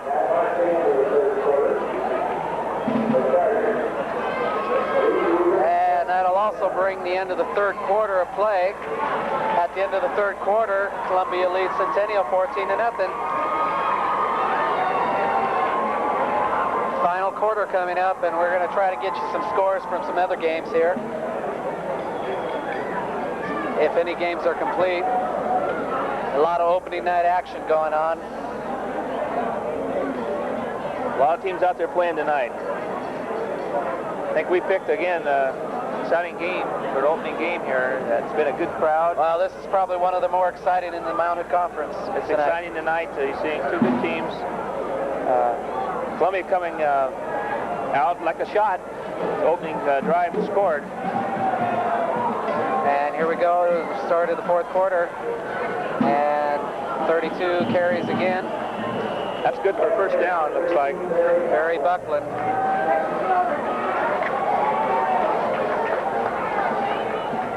Looks like they're giving everybody a chance. Yeah, Columbia's playing a lot of folks. It's number 32, Barry Buckland, last play.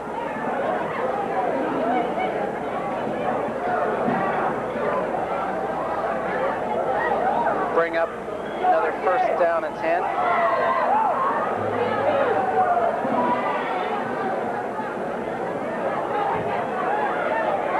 Number 19 this time, Strickland. And he's going to get about 6 out of that. Boy, that time, he really, again, he was just pulling through, running through arms that time. The pitch, and he cuts back and picked up some yardage there, just running through some arms.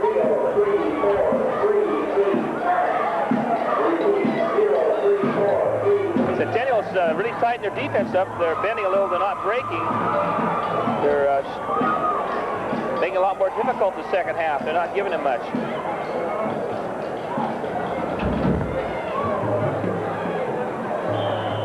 Incomplete pass intended for number 39, and that's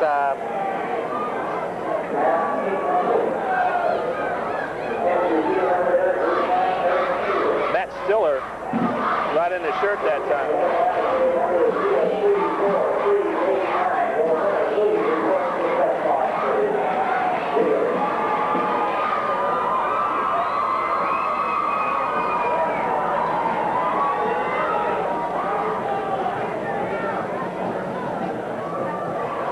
flag on the play. The motion that time. They haven't got much out of that reverse. Number 86 for Centennial is right there. Bruce Byer. I think they've run that counter reverse 3 times, and Centennial just hasn't fallen for that. They've covered it well. They haven't got much out of that. There's Neisman's back in the football game, and he went off earlier limping, and he's running now. So that's Centennial refuses the penalty. It'll be 4th down and 11. And Columbia's going to punt. Number 40 for Centennial back to receive. That's John Thomas.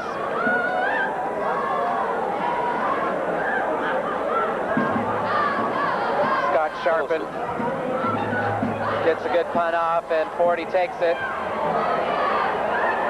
And he, almost broke that one too. Got up to about the 13-yard line before being stopped. So Centennial have a 1st down with 10.5 minutes to go in the 4th quarter. Down 14-0. That punt, that was a good exchange for Columbia. They gave it up down on the 13. It was very good coverage, a nice low punt, and good coverage by Columbia. And now Centennial starting deep in their own territory. There's a lot of grass between their ball and the goal line. Scott James back pass, and he is hit. Number 74, touchdown, Columbia. Todd Clark, number 8, Scott James was sacked on his opening play. Todd Clark is leading the league in defensive lineman in scoring, but the 6 points right there, and that may be a career for him. Anytime a lineman can ever score with a football, it's a thrill of a lifetime, and he picked it off. That was number 74, Todd Clark, with the touchdown for Columbia. Putting Columbia up 20-0. Scott James didn't see him coming. He came from the backside, and he was hit just as he threw the ball, and up it went in the air, and in goes Todd Clark with a score of his life. With 9:55 to go in the 4th quarter, Columbia leads Centennial 20-0. Todd's put some rush tonight on quarterback. He has been one of the linemen down there that's put a good rush on James tonight. James has been pressured with a fine rush by the Columbia Chargers. It was well named tonight.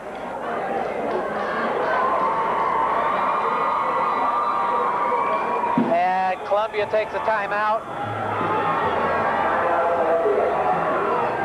With 9:55 to go in the game. That's always a tough one to give up like that. You're deep in your territory, you're hit from the blind side, the ball pops in the air, and the lineman takes it in. It's a tough break for Centennial. Centennial has really pulled together their defense in the second half, and they've given some yardage, but they just haven't get up a score. They haven't scored on Centennial's defense the second half. So it's been played a lot tighter on both sides. We're going to try to get you some scores here from some other games in the Mount Hood Conference. As soon as the information becomes available, find out how the other teams are doing. Last at halftime, Gresham was beating Reynolds by a score of 21-0. There goes Tank Wright again, going for the extra point. Third time tonight. And the conversion's good. That makes 21-0 Columbia. So that's 3 conversions for Tank Wright tonight. 9:55 to go in the game. And Centennial needs a couple of big drives here to get back in the ball game. Very tough, very tough.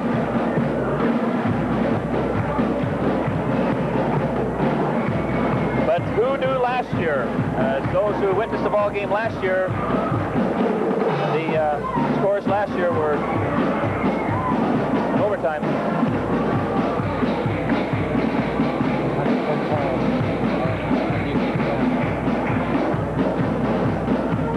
Twice pretty last year, Columbia Centennial. A lot of people packed up their blankets and were on their way in their cars heading home, and all of a sudden it was overtime. So who knows what happens in high school football?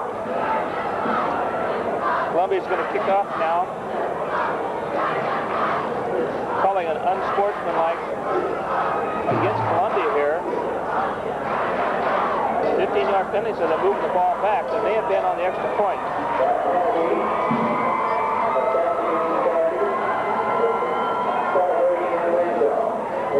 It gives Centennial a better field position now on the kickoff. Let's see what they can do with it.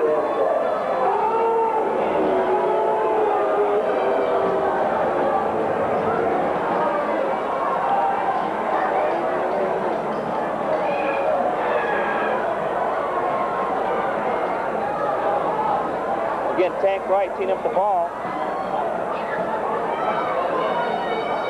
Columbia set, ready to go, and Centennial's ready to receive. Marshall's deep for Centennial.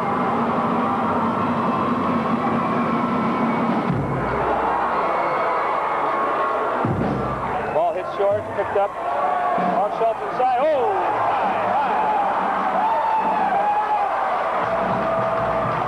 Number 7,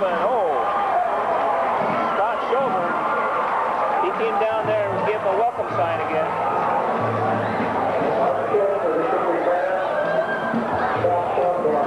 Centennial football. Let's see what Centennial tries to do here. They're going to open up here and throw the ball. Scott James been getting a lot of pressure.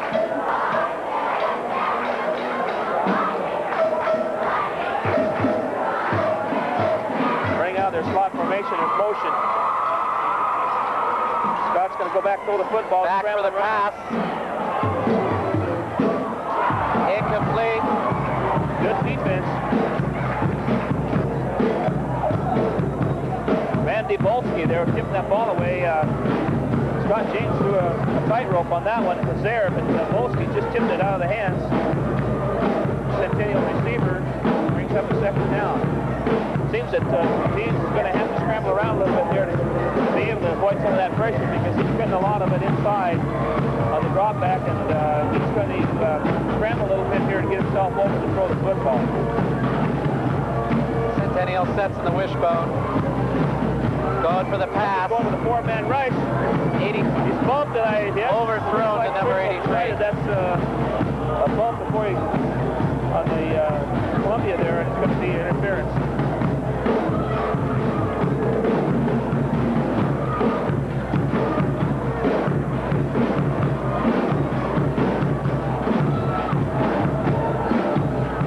That's another tough situation. I don't believe that ball was not going to be caught, but Columbia Charger momentum carried him in the receiver, and I don't think they tried to avoid it. It's an unavoidable situation. It resulted in interference and first down. You're watching Mount Hood Conference football. Multnomah Cable Access Channel 9. Centennial versus Columbia. Columbia leading 21-0. Fourth quarter and 9 minutes to go. First down and 10 for Centennial. Back for the pass, Scott James complete to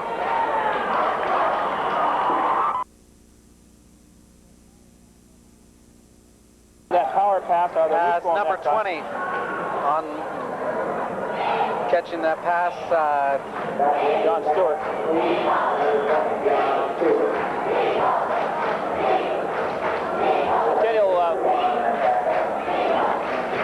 Centennial running on the wishbone that time through the ball. They're coming up again out of that same set, their wishbone set. Second down and 6 to go. Quick count. He's going to pass it again. Boy, is he getting 23's open, but it's overthrown. Penalty on the play. And who will Possible use that on? pass interference. On whom, I'm not sure. Is it offense or defense? We'll see.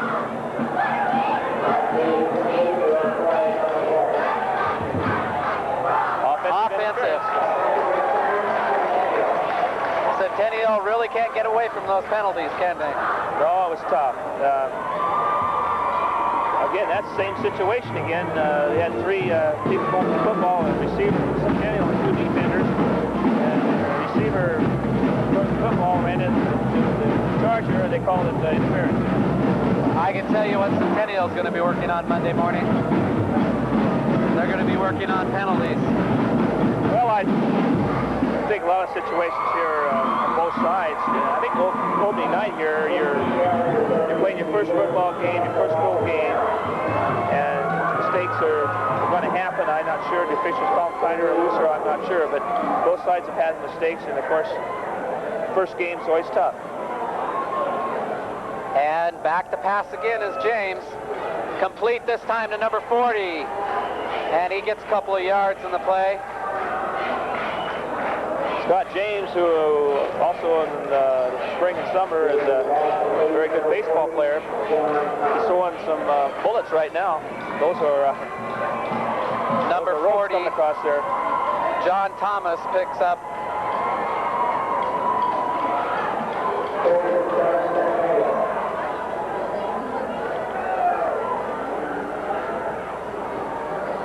John Thomas on the pass reception.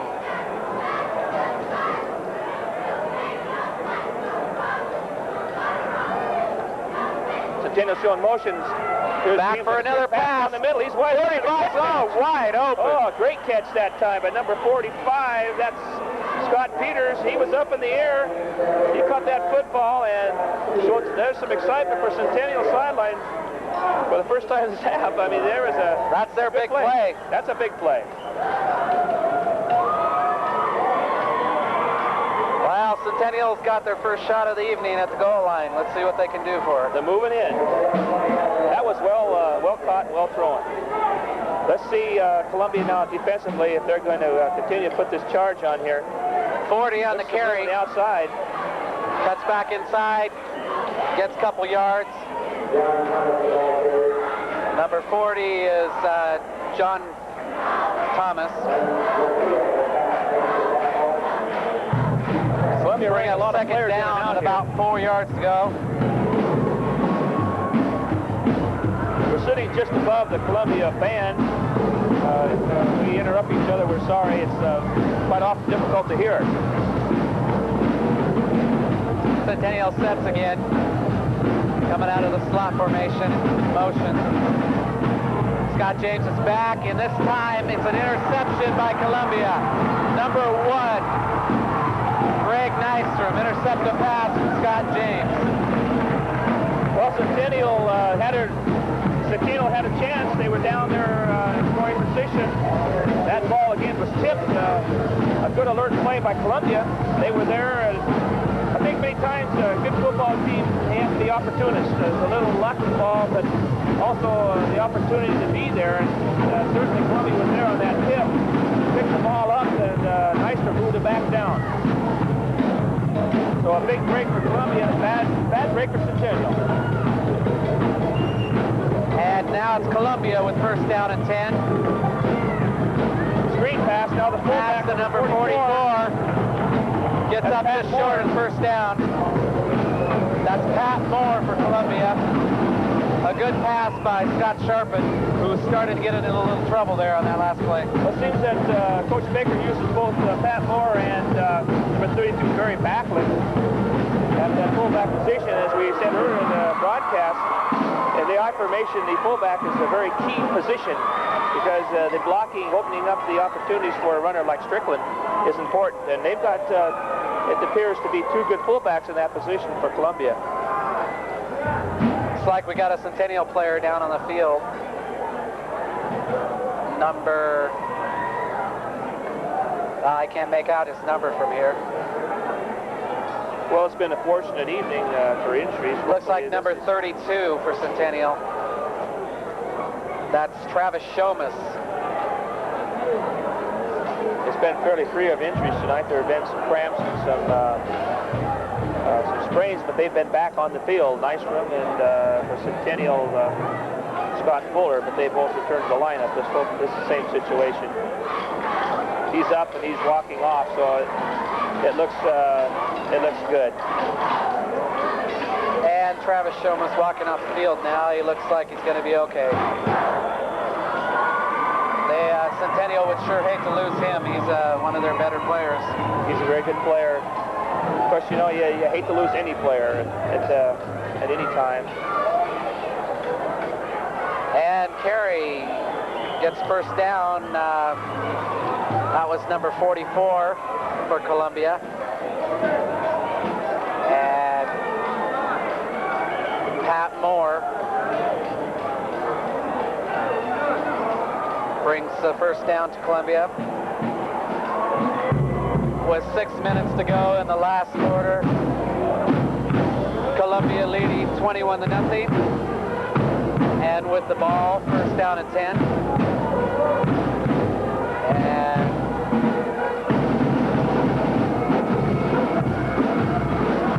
Scott Sharpen, a quick pass to number little hit 89. pass that time. He stepped up and threw the ball, that quick hitch pass out there. They got about 5 to 6 yards on it. 88. That's Darren Bernard. It's just a short little quick pass there. Little hitch pass. He slid in, steps forward, then steps back, and it's just a quick little pass over there. Columbia running out that I formation predominantly with the slot, and they sometimes bring the slot up on the end and bring the other end back off and put him in motion. It's going to be second down and inches.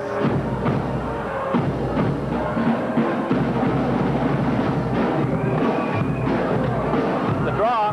Number 19 gets the ball, but he stops, falls down short of the scrimmage. They didn't fool anybody that time. Cam Strom, he was there, and not fooled at all. So that'll bring up third down and about 5 yards to go.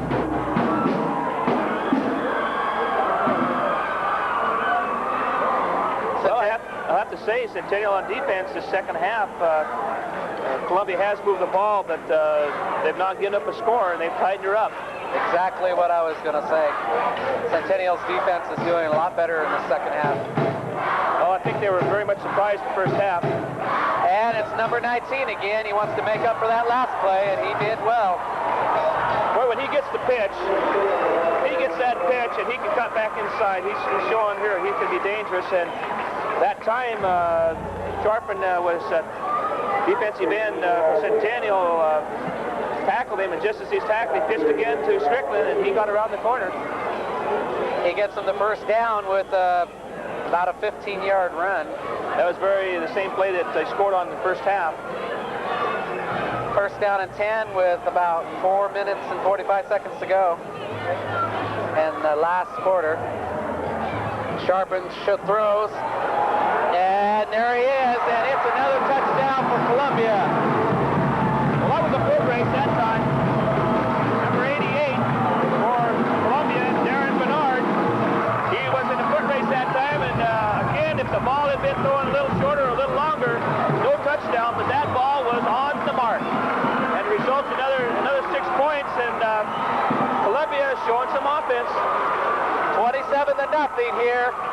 4:25 to go in the game. Columbia leads Centennial 27-0. Going to try for the extra point to make it 28. Well, that was deep down that sideline that time, and number 88, Darren Bernard, he just had a foot race and he was gone. And the ball's up, and it's no good. Well, that's drink It before was tonight. blocked, and there's a Centennial player down on the field after that block. But he's going to be okay. That's number 77 for Centennial, Jim Crane, with the block. So the score stays at 27 with 4.5 minutes to go in the game. And it's been a game where Columbia's dominated the whole game. Yeah, you'd have to say that. I think offensively, Columbia has shown some strong potential offensively. They've executed the ball fairly well, and I think they've shown they've got some pretty strong talent out there. And on the same hand, Centennial opening this with a very tough ball game opener for them. They're not out of it yet. Both these football teams are teams that could be in the playoffs. So one game that does not a season make, but I think Columbia has made a statement tonight that they're going to be a team that people are going to have to prepare for. Yeah, as one of the coaches said it earlier in the interviews, the first game is always the toughest, and what makes it even tougher is when it's two good teams like these teams here. A hard-fought game for a first game, and it's been a lot of good action, but Columbia's come out on top. Number 40 for Centennial takes the ball, and he gets up to the 33-yard line. John Thomas for Centennial.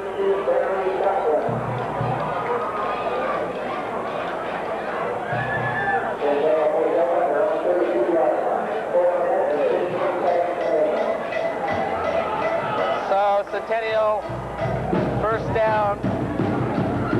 Coach Baker's gone now with a lot of his juniors out there. I see Strickland and Sharpen off on the sideline, congratulating each other after a fine effort all the way around. And Scott James with the keeper gets about 9 yards out of it. Number 8, Scott James, the quarterback, with the keeper that time. And converts on about 8 or 9 yards. Scott James getting a signal for the sideline from the coaching staff. Of course, he picked up 8 yards on a nice run that last time on his option. Brings up second down and 2. Eagles set in the wishbone. 40's carrying, got the first down and a lot more. He gets up over the 50-yard line down to about the 47.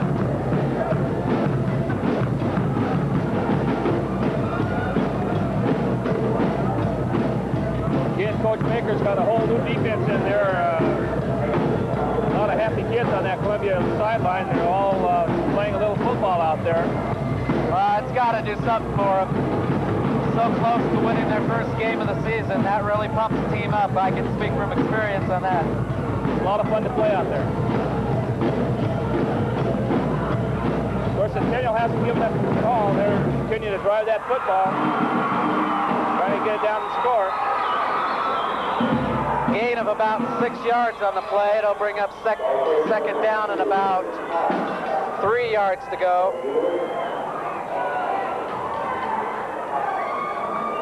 Centennial put together a good drive.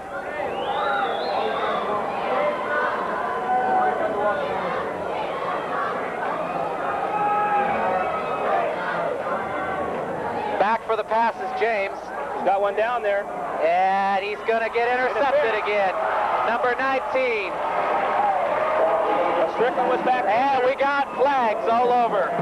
Well, Strickland got back in the ball game that time and got deep, and ball was thrown very deep, and he was there. Looks like we had a little action after the ball was dead here. Personal foul appears to be against Columbia. So that's going to be...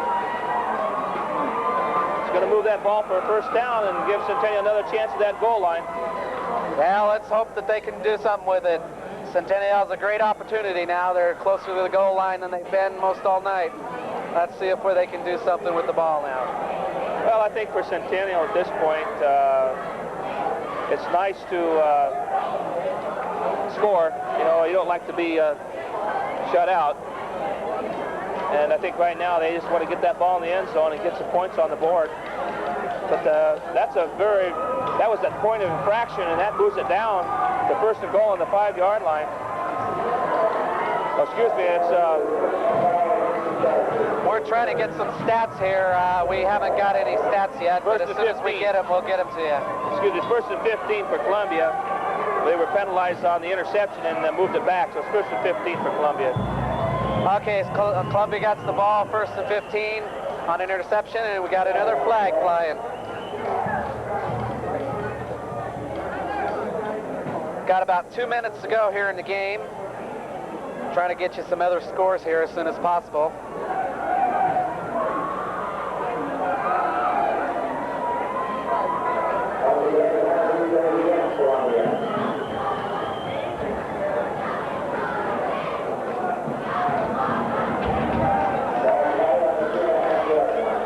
$27-0 here at Mount Hood Community College.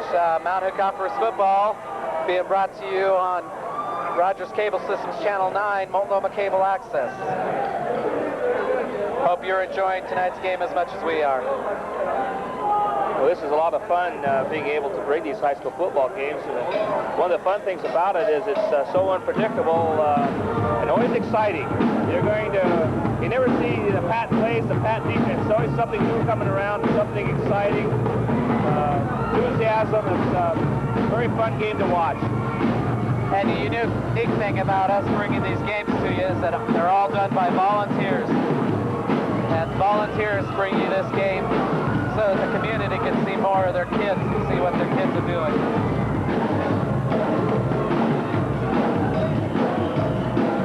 Once again, Centennial's defense doing a good job against Columbia. It's a little too late, though. Well, I just think Columbia came out right away and established himself in an opening drive. They took the ball down and scored right off the bat, and I think that was a surprise.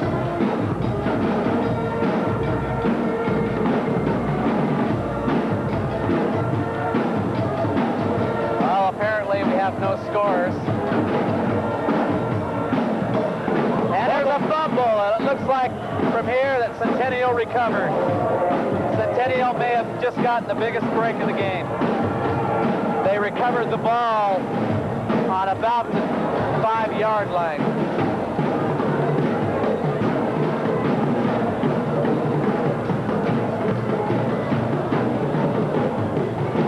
It'll be Centennial ball on the 5-yard line, first down and goal.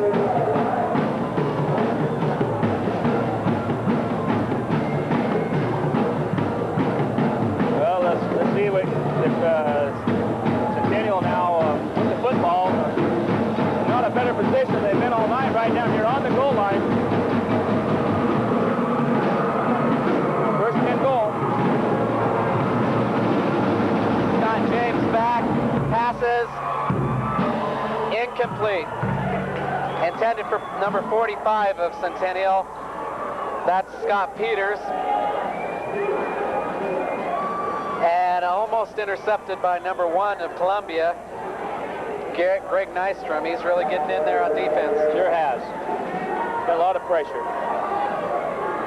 Centennial still knocking with their first offense, and they're trying to get that ball into the end zone. Well, they got 3 downs to do it. Scott James inside. He's scrambling. He's still going.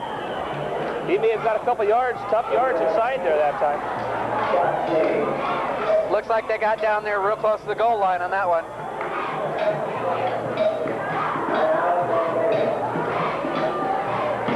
Third down and about 2 yards, I'd say 1.5. Well, they're right on the goal line. It's about a yard and a half to go.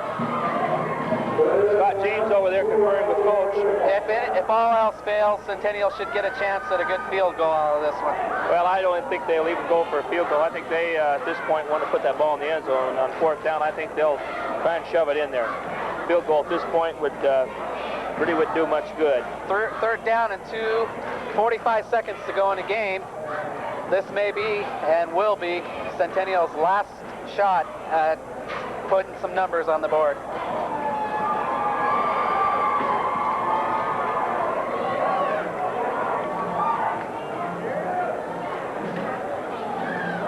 Well, it sure didn't come down to an overtime this year. Not an overtime. That's definitely was not an overtime. Well, they usually say the team that scores first 80% of the time is going to win the football game. Tonight, that opening drive, Strickland down the sideline was Centennial set. And Scott James tried to keep it. Touchdown. Touchdown, Centennial. Centennial just put 6 points on the board with 39 seconds to go in the game. Scott James didn't give up on that one. He just turned and twisted and went inside. And I believe it was number 8, Scott James, quarterback. They've got a lot of talent in Mr. James, and certainly do. He's a good quarterback. Very good. Now they're going to try for the extra point. Scott Fisher in there for the extra point. Just hasn't been a lot for Centennial to yell about tonight. Scott Fisher for the extra point, and it is no good. Yeah, it is good. So that's 39 seconds to go in the game, and Centennial gets on the scoreboard. Last minute effort. Little too little, maybe a little too late. Ready to go again now, putting the 39 seconds to go in the game. This one's pretty well over. Centennial will win, Columbia will win this 27-7. Possibly more. Never know, it's never over till it's over. With 39 seconds to go, Centennial will make their second attempt to kick it away. It's up, it's a low grounder. It's a worm breaker. Strickland gets it, cuts outside. He's pursued by a lot of Centennial. Out of bounds at the 35-yard line. He's doing a lot of running tonight. Down to 31 seconds to go, and this game is almost down in the history books.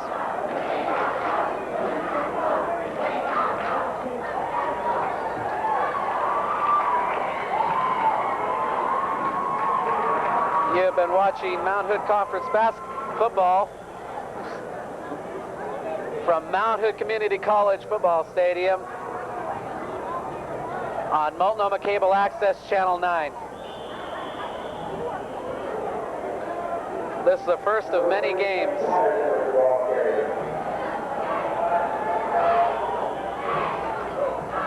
Next week, we will be back here at the college again, where we'll see Reynolds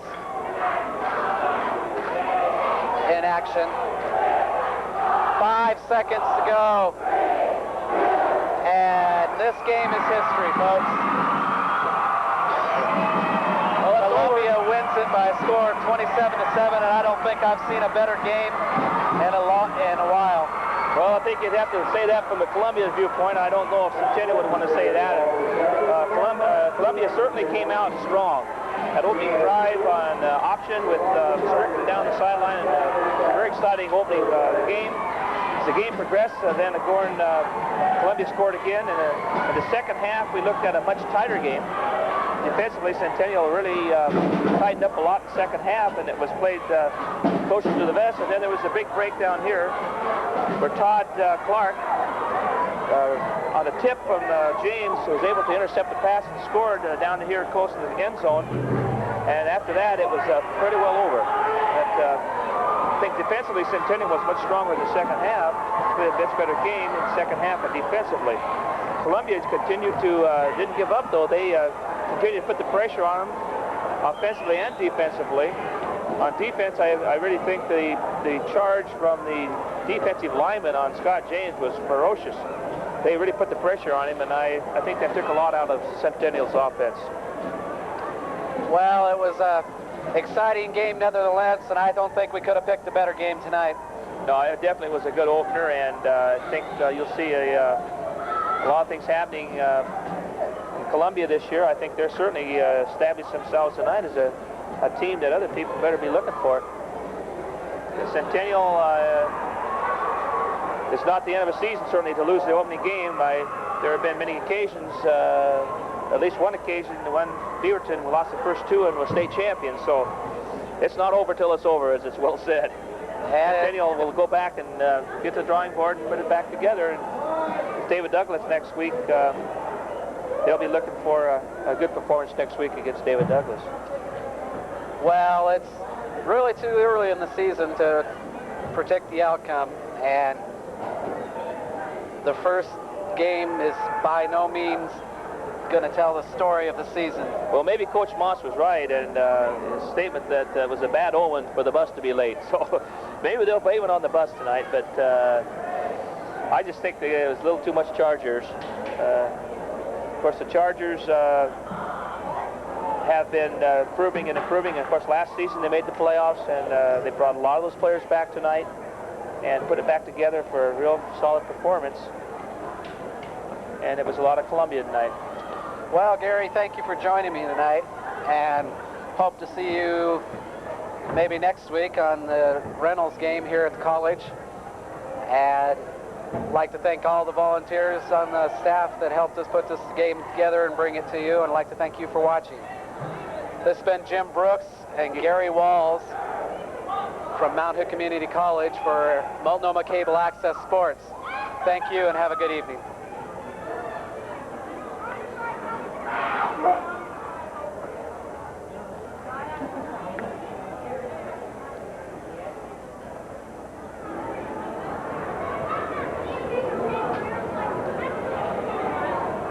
Wild boys or wild boys out?